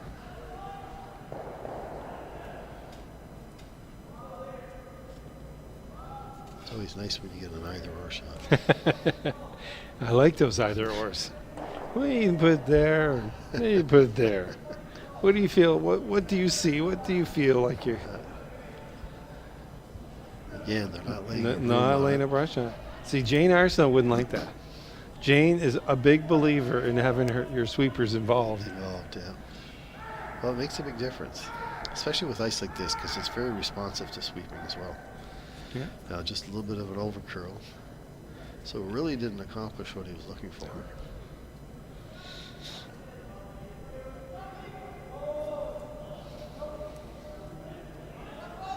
And again, that could be a simple case of perhaps Mark Dacey didn't give him enough broom, or he didn't hit the broom that he was given. It depends on who you were talking to. Oh, exactly. It's always.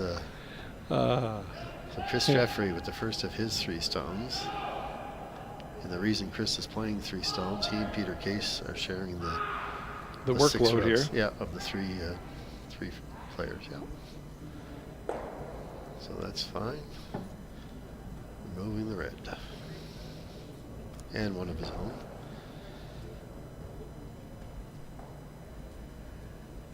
So you can see, Keith, where the ability to steal one is not happening for Dacey. There's no garbage out there. There's nothing to come around. Keeping it clean as possible.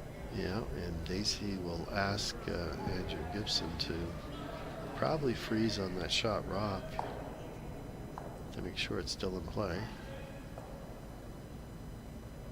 Sweepers are on and off it. And we have another final, Jones and Skeens. Jones being the victor on ice 4.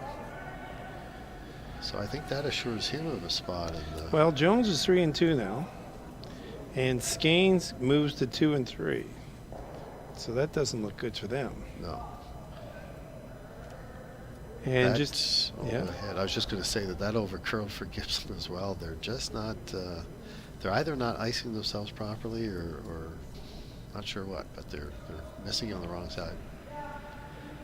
Well, just after this gets done, I'll give the folks updates on the standings as they are current. Sure. So we can indicate the importance of these games coming up. Nice shot. Yeah, Pick Chris that Jeffrey one this off. time he stayed around. Yeah. And, so they're lying 3 once again. Dacey's going to see yellow stones in his sleep tonight, I think. It's been one of those games. And I mean, Dacey's record's 3-1. So I mean, it all depends on. I mean, obviously, he would like to have a victory to go 4-1 and assure himself of playing tomorrow, rather than getting in that. I think we're going to have a log jam that 3-2, and only 8 go through, and right. we'll start doing the numbers up here at the end to see where. Maybe it won't be a problem. Maybe 3-2 is you're good. Well, there could still be tie situations. Yeah. Right? Well, I said yeah. Yeah. But you're right, to get in at least in contention. Yeah. Yes, for sure. And maybe there's only 8 in total that have good records in our 3 and 2. So then it just decides who's playing who. Yeah, typically But with I got a feeling there's going to be.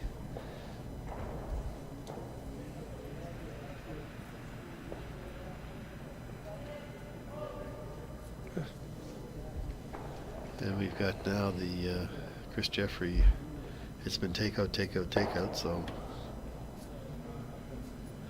So the first of Mark Dacey's stones skips rocks here in the 6th end, attempting to create some kind of go behind, I believe,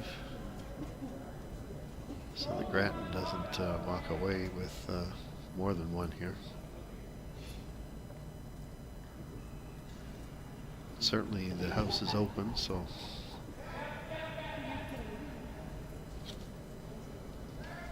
not the best of situations if you're trying to steal.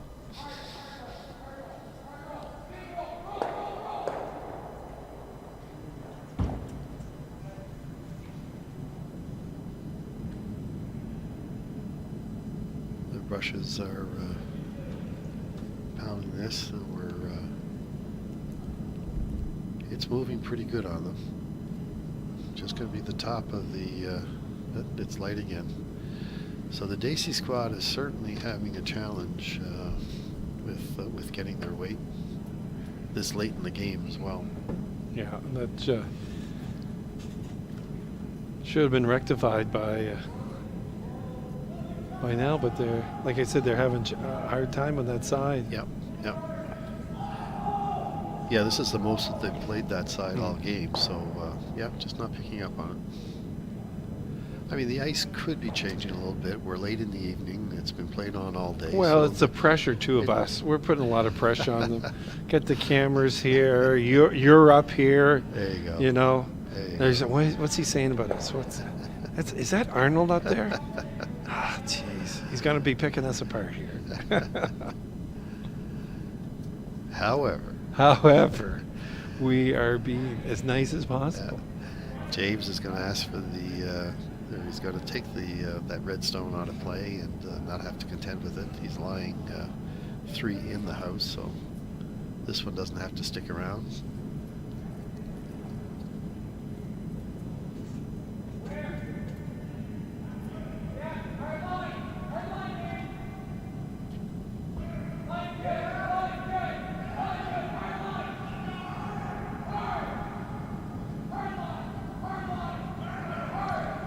James, first rock here in the 6th end.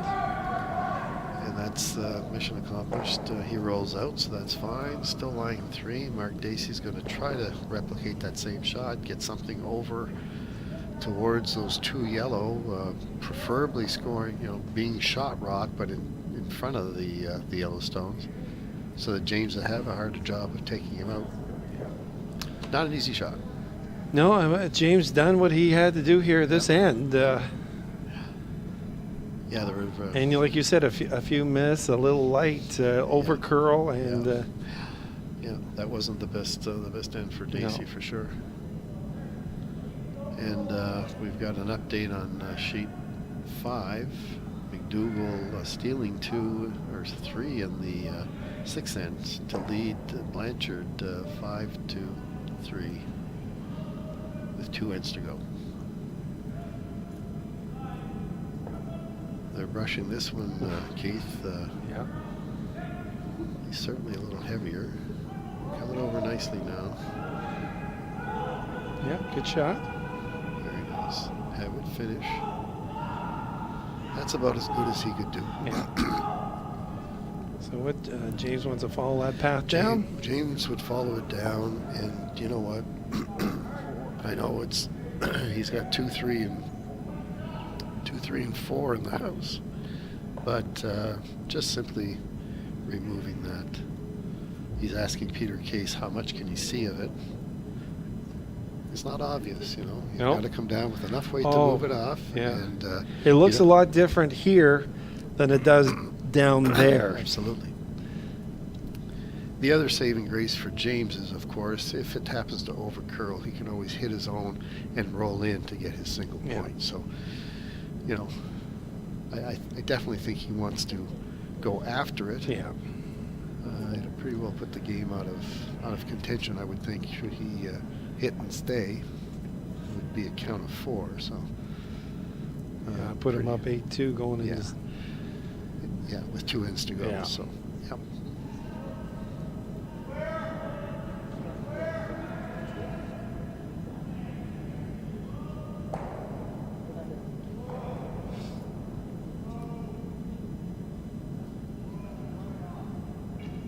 So this being the Saturday night draw, the final round robin of the Jimmy Sullivan Classic here at the Thistle St. Andrews Curling Club in St. John, New Brunswick. Here's the last shot of N6. Grattan looking for 4. If he can, trying to hold that line there. Peter He's starting Case to is swept girl. in. Here it goes now. So he does get his roll. And there is going to be a steal. Just Wow. not that we wanted to predict that, but that was certainly an option there. Mhm. Interesting enough. Yeah. So instead of going ahead, as we just said, possibly 8-2, it's now 4-3. Wow. 2 minutes to go. So Isn't that welcome to the world of curling? yeah, that's exactly it. Now, would it have been more advantageous for him to throw a little heavier weight and say, you know what, And and just try to pick it? Yep. rather he than- He could have. But again, that side That's of the ice. yeah. And we saw a lot of over curling there. Yeah. And even with it was pretty well takeout weight. Yeah. Backline anyway. So yep. Okay. Well, here's what we know, folks, from the records as they stand. Murphy Mayhew is in. They're 4-1. Grattan is currently 4-0. So whatever happens, if he wins, he's 5-0. If he loses 4-1, he's in. Yeah. So there's 3 definites. Now here's where it gets interesting. Dacey is at 3-1. If he loses, he's at 3-2. Wayne Talon is 3-2. So there's 5 teams right there. Now we go to the games that are underway here. Terry Odishaw is 3-1. And he's So, leading right now, 3-2. So. Right. Stevens, who they're playing against, is 2-2. So if Stevens wins, they be 3-2. Odishaw be 3-2. Right. Okay, see the numbers are starting to add up Yeah. here. Yeah. We've got Thompson, Stu, who's playing Yep. against Robichaud. Well, Stewart is at 3-1, and they're all tied up. So let's look at worst case scenario. Say Thompson loses, 3-2. Yep. The other Thompson son, he finished up. That's right, 3-2. That's what they call Right? a traffic jam. That's what you call a traffic jam. So you've got, and Jones finished at 3-2. So you potentially got 1, 2, 3, 4, 5, 6 teams at 3-2. Potentially. Yep. It depends what happens here with wins and losses. Like I said, it might just take care of itself, and there's going to be 8 teams. Then it's a matter of seeding, but at least they're in. Yep. Right, rather than, Yep. and that's what I would like to see personally. I mean, I don't like it when it has to come down to, oh, guess what? You missed by 2 inches. You're not in. But So you say, yeah, I missed by 2 inches of at least $1,000. Yeah. Thanks. Yeah. I'll play pro line. Get better odds. You know, I can't help but reflect Keith on that last rock of James Graham. Wow. You know, a second brusher may have helped save the day there That's- as well. So, I know you got to park it, yeah, but that would just eat away. Like when you're sitting like that and you go, okay, is there, did I not take enough ice? right. Did I not throw it heavy enough? Yeah. Like, that's going But to be, you're right. You got to forget about it. and that's, we always use a 3-second count. You think about it for a second, say, okay, boom, here's what I got to do next time. Okay, done.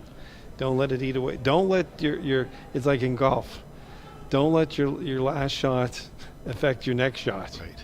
Right. Easier said than done. Yep. Steve Burgess is being asked to come around the center guard, which he's done very well. And Look sitting at there, that. Nice just, shot. the back of the 4 foot to count one. I think Grattan will start doing some house cleaning here. Yeah. Well, Dacey, the boys got to feel like they got new life. They got a second chance. Absolutely. Yeah. So make these two go away and have your shooter go as well. That'd be the real objective. Yeah, he's on the outside. Boom, boom. Whoa. Well, and Almost caught the back one on the way through. However, there's still still action out there. yeah, and Dacey still shot rock with some garbage up front. So we've got a score 4-3, and we're in the 7th. That's correct. These are 8 in games, so 2 ends to go. Mark Dacey's really having a reflection here. Do we go around and put number 2 in, or what do we do? It's his guard that he was thinking of coming around. Stephen Burgess has another rock to throw, playing second. I don't know if he's decided yet. There we go. Okay, there. Yeah. Done. Yeah. So he wants to come around his own corner guard. Well, there. Yeah. Okay. Indicating where he wants Yeah. about T-line weight. Oh. Yeah. Okay. So T-line weight, giving about 8 feet of ice. We'll see how much that carries, Keith. Yep. Of course. Just about on the edge of the 12 foot. The key thing is he going to be on the broom or inside the broom? Right. Well, it looks like he's Yeah. gotten to it.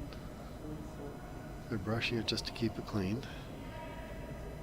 And right about the hog line should start to move. Here it comes now.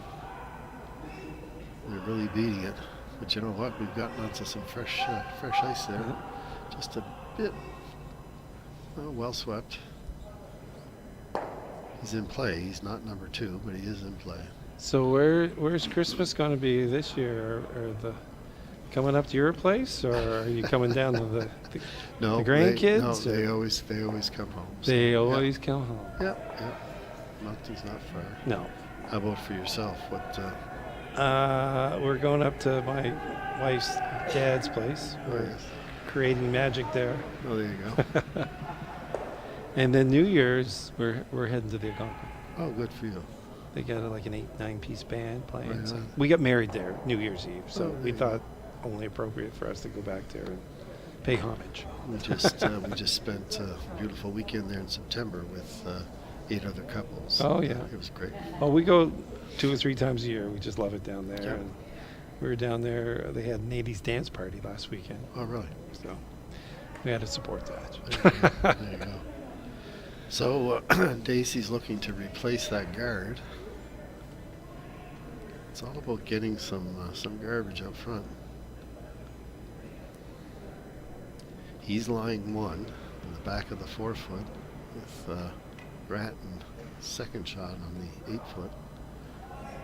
So this is the first of Andrew Gibson's mate stones.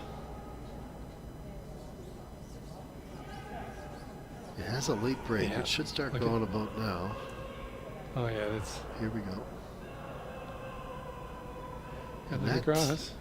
that's fresher ice out Yeah. there for sure. So very nicely done. James is still going to deal with the one in the house, so But like you said earlier, there maybe if Grattan had a second sweeper, yeah. could have been a different story here. Yeah. Like I mean, that's like I still This- haven't get over it. this- It could have been like 8-2. Yes, yeah. But as you say, you got to park it, Keith. You got to park. I love it. Here we go now. Chris Jeffrey is. Peter's going to be a tired boy after this. Oh game's my over. goodness. Is he holding it? No. No. So, but that's still That's all. accomplishing. Yeah, he's Yeah. taking that garbage out of the way. So, Yeah, stick around, but that's behind the other one, so that's nothing. interestingly, Keith, in the last 2 ends, though, there's been a lot of what I'm going to say is over curling. I don't Yeah. think the ice is changing. I think it's just the way they're positioning their brooms and the ice they're giving. And it's 11 o'clock at night. Well, that's true. But the ice, Yeah. you know, hats off to the to Bob and the ice making crew, because I don't think it's changed significantly. There's been a lot of compliments on the ice. Yep.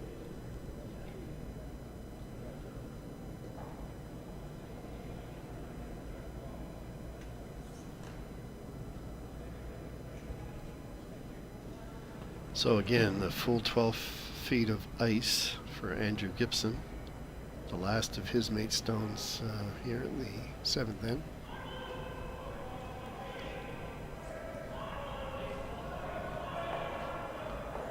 Do you know what, Keith? They're actually sweeping this to go around that a 12-foot rock. Yeah. It stayed out long enough that Look at that. and he's got great weight. But see how Just quickly died. it died? Yes. Wow. Because that was looking real good. Get that in buried in there. Now Chris Jeffley will be asked just to remove those two red rocks, still knowing that Dacey has shot rock at the back, but nevertheless.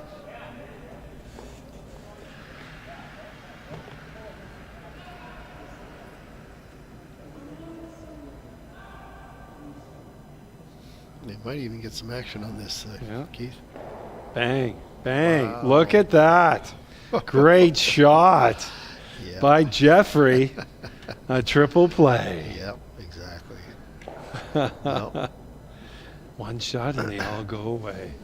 I don't know if that second yellow was counting. Are we? What do you say? Yeah, No. Grattan's lying one. Yeah. Okay. So Mark is going to attempt to come around just Yeah. as they did with Andrew's last shot. We checked the booth in Toronto there, and Toronto said it wasn't counting. So there you go. you only got one left. Okay. On so one appeal, you only got one appeal left. Okay, Arnold. the first of Skip's rocks from Mark Dacey here in the 7th end. Now they want to sweep it now to keep it out there. It's as soon as it gets to that hog line, we're seeing some movement now. Here we go. Here we go. Has he got the weight? Yeah. Has he got the weight? Yeah, not bad. Partially buried. James Granton will likely come down and just follow that. Actually, he's considering maybe bumping. Oh his, yeah, yeah. You can look at that.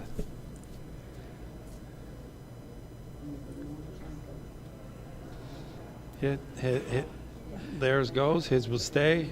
With that finish, it was similar to coming back in the 6th end. You just put it in the view of the other stones, and it just doesn't make it a clear cut. James is asking how much you can see of that, and whether or not they should run it back. So you're questioning it. Mm-hmm.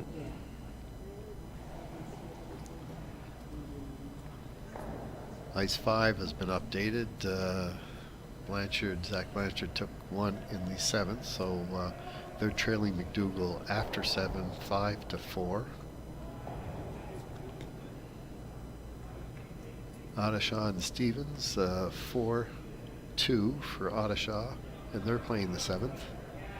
And Thompson and Robichaud, Thompson a hit 6-3, and they're Ooh. playing the 7th. There's a big end for Thompson, Yeah. scoring 3 there, Right.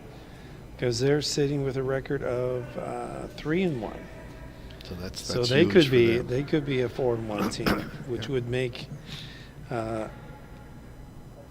at least 4 teams with four wins. So Yep. that's half the field. Peter Case now working hard on this. Peter's They been- held it out. Yeah, nice weight by James Grant. Look That's at just that nice beautiful. shot. Yeah.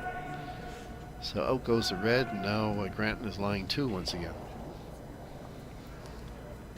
He's going to try it one more time, Keith. He knows he just needs to give it a little more weight to try to have it cut behind. Well, They played We this. know what they happens. played this side all yeah, all night. yeah.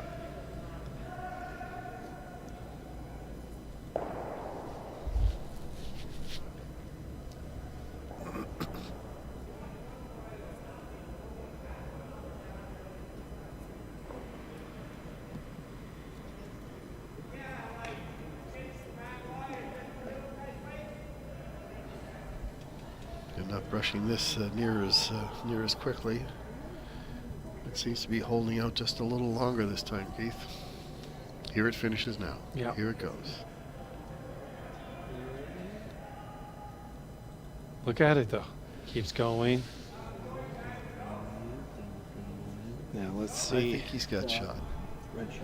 Yeah. Red is shot. So he knew that he just had to give that just a Yeah. little bit more on that side. Well done. So are you going to follow that, or are you going to do a run back? Well, actually, it looks like he's coming around with the other turn, with the in turn. Okay. He feels more confident with. Well, and because Mark Dacey's stone really did bury, so yeah, I think this is the more. And he doesn't have to stay around. He takes that out and he scores his 2. If he happens to stay, he'll get 3. But we've been there before, right? Nothing's a given. No.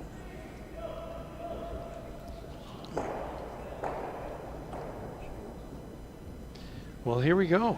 Last of Skips Rocks here in the 7th end for James Grattan. Ahead by 1 point over Mark Dacey, 4-3. Grattan has a record currently at 4-0. Dacey is at 3-1. It's a very important match. Peter jumped on that right away. I think it's just more to keep it straight. Once it gets to that center line. Can he hold it? Can he hold it? Can he hold it? It ticked it. It ticked it. Wow.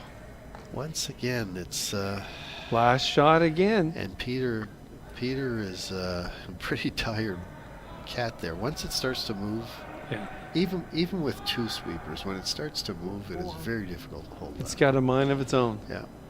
There's all 2 tied up. ends All with tied up. a potential of 6 points that were.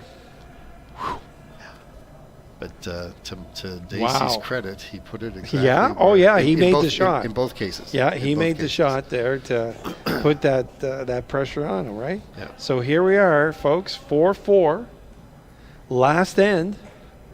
Grattan with the hammer, but it hasn't been favorable to him in the last 2 ends anyhow. Geez, he might not be able to sleep tonight if he loses this game. Well, the thing is, he's in playoffs anyhow. Right? No, for sure. And- And it's they just have Yeah. to make sure they keep it clean here. Yeah. Now. And, I mean, this is more important for Dacey because he could be in a tiebreak correct. situation. Correct. And Very, very nicely done by Saunders. Centerline guard. Now James might be asking Peter just to do a nick, or a tick, I should say, Yeah. a tick shot. You're not allowed to remove that stone. the However, wiggly, you can move. what is it? The wiggly they call it? What's He can't remove it, or if he does, they put it back. Yeah. But he's allowed to move it. So as long as it doesn't go out of play, and Peter's quite knowledgeable in making these shots. Now again, with the one sweeper, it might be a little No, more too difficult. much. Yeah. So nothing lost there, but James will get that. Get her of out. that. Yeah. At this point, they do not need any garbage. Join Vibe TV1 Scott Squires as he chats with Sir Lunny on CTV Sideline Scoop each Monday at 8:40 a.m. Atlantic, 9:10 a.m. Newfoundland. Get up to date on Bell Line Vibe TV1's weekly AUS sports coverage. That's Sideline Scoop Mondays on CTV Morning Live Atlantic. And Keith? while we're talking about TV1, Yes. Molson Coors, the folks at World Financial Group, the Canadian Mental Health were also contributors and actually benefactors of this great event. So hats off to them and the curling club here at the TSA Thistle St. Andrews. For a great weekend, and we've got Super Sunday There you go. all lined up. We're going to be here at 8:30 for I don't know who's going to be on our feature sheet. Yeah, but that'll be determined. yeah, Yeah. TBA to be announced. 8:30 we start off. Yay! Yay. So here we go. Peter is again trying that tick shot, and this time he's going to make it. There you go. Look at that. took it off the center line. It's not going to go out, so everything's fine. 8:30 tomorrow. 12 o'clock is championship semis, and 3 p.m. will For the be finals? the finals. There you go. And you're on duty all day. Oh tomorrow. yeah. It's a short day tomorrow. It's only like 8.5 hours tomorrow. There you go. So, piece of cake. All right, I'll be thinking about you on my way back to Moncton. Where's the love? That's what I said. I'll be Isn't the thinking daughter playing tomorrow? about you. Yeah. No. Sarah's out as well. Is she? Yep. Okay, hold it go. here. Quarter men's, semi women's. Oh, they finished Yeah. 6th. Does anyone want to write her off? Okay. Okay, Dad. Right? Armstrong, and McPhee finished 1-2. Robertshaw, Mallet, Graham, and Smith. Well, good for her. Way to go, dear. Well, that's what came off the board when I Yeah. was down. Now, unless something No, for changed sure. from. Yeah. I've been wrong once before. There you go. All right. Your case. Taking the top guard off. Gibson made a beautiful draw to the button. Steve Burgess now with his being asked to replace that center guard. Again, the offense. Mark Dacey's done a great job of making use of the little amount of opportunities he had.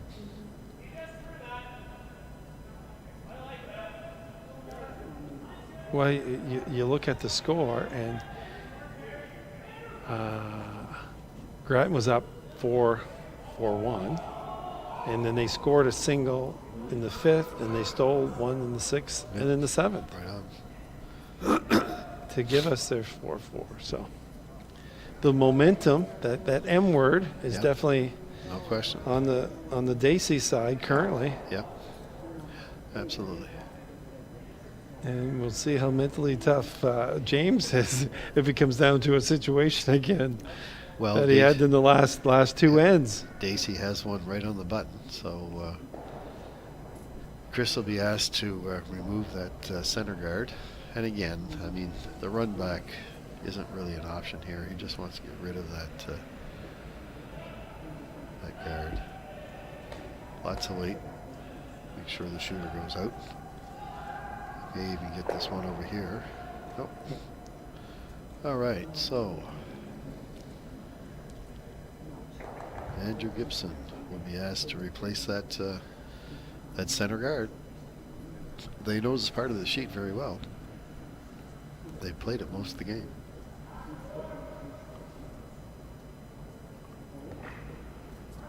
And Zach Blanchard is shooting his last rock of the 8th end.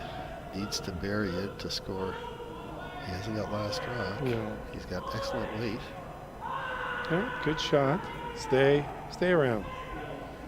Just a little deep. Yeah, close enough that they got to play. I think he does have shots. All right, so that guard didn't quite come up for Andrew, so that leaves Chris with an open takeout. You'll notice that Grattan isn't giving him a lot of ice there.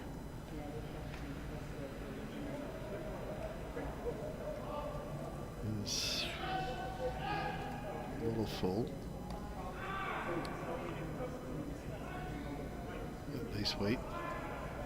Hit and roll is what they're looking for. Yep. Good shot.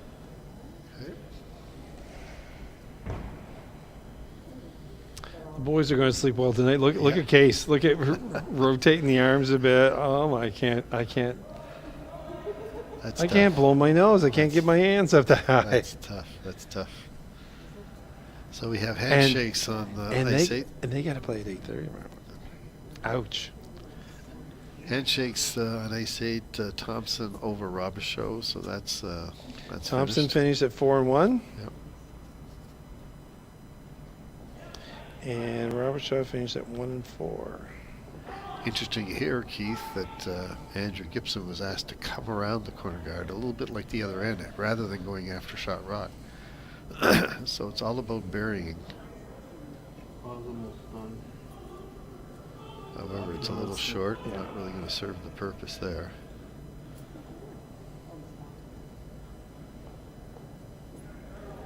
So, decision time for James. Do you clear out the front, which I'm sure he'd like to do?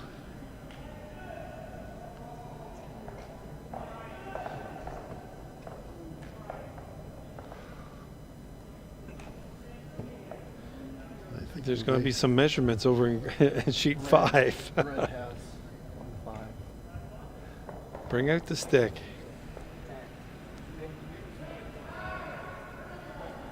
No, just measure it. No, they're shaking hands. No, it's really because they were both 0 and 4. No, it's really all right. No, really you. No, you. So it looks like Yeah. McDougal took that, though. Yeah. Yeah. So McDougal will finish at 1 and 4. Blanchard will be 0 and 5. There you go. And then there were 2. Yep. 5 And tie. they're a whole end behind.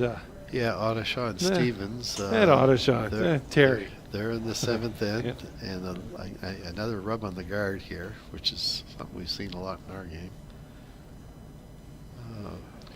Odeshaw's up 4-2. And he's We lying- believe. Yeah, he's lying 1 right at the moment. They haven't indicated what happened. Oh, this is 7. This is so 7, okay, yeah. sorry. No, we're good. All right, so Mark Dacey with his first here in the final end is looking to come behind the Gibson guard that was placed there previously. Late movement. Here it goes. Yeah, nice shot. Boy, he's certainly a master at doing Wow. that. Huh?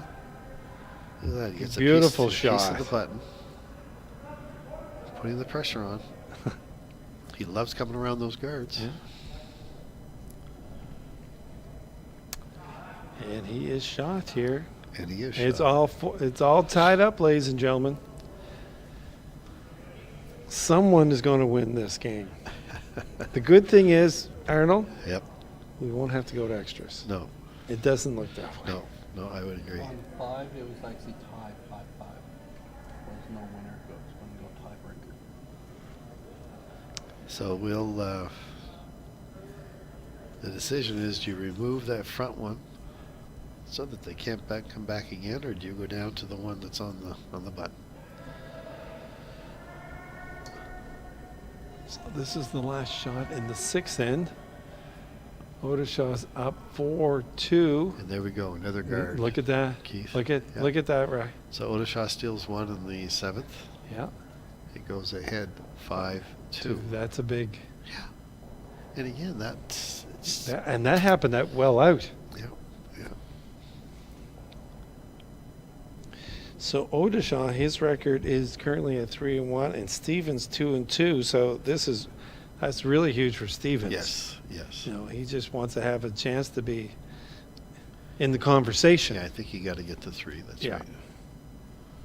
So Peter Case and James Grattan discussing James' first stone here in the first skips rocks here in the 8th end. Uh-oh, Case got the hat off.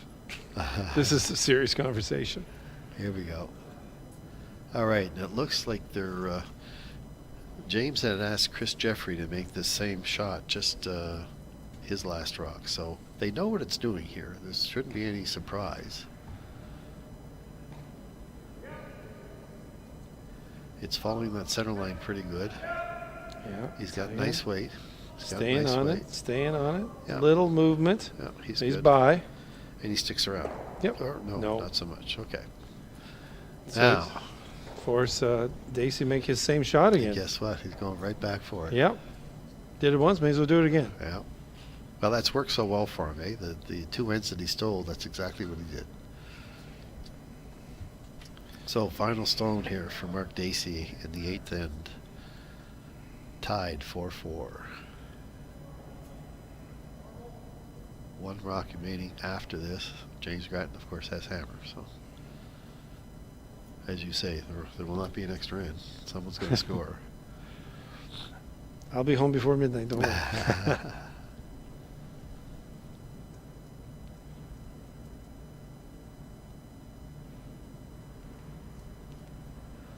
right.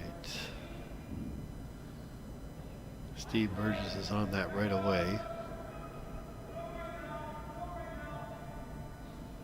Andrew saying it's starting to move, and here it goes. Here it goes.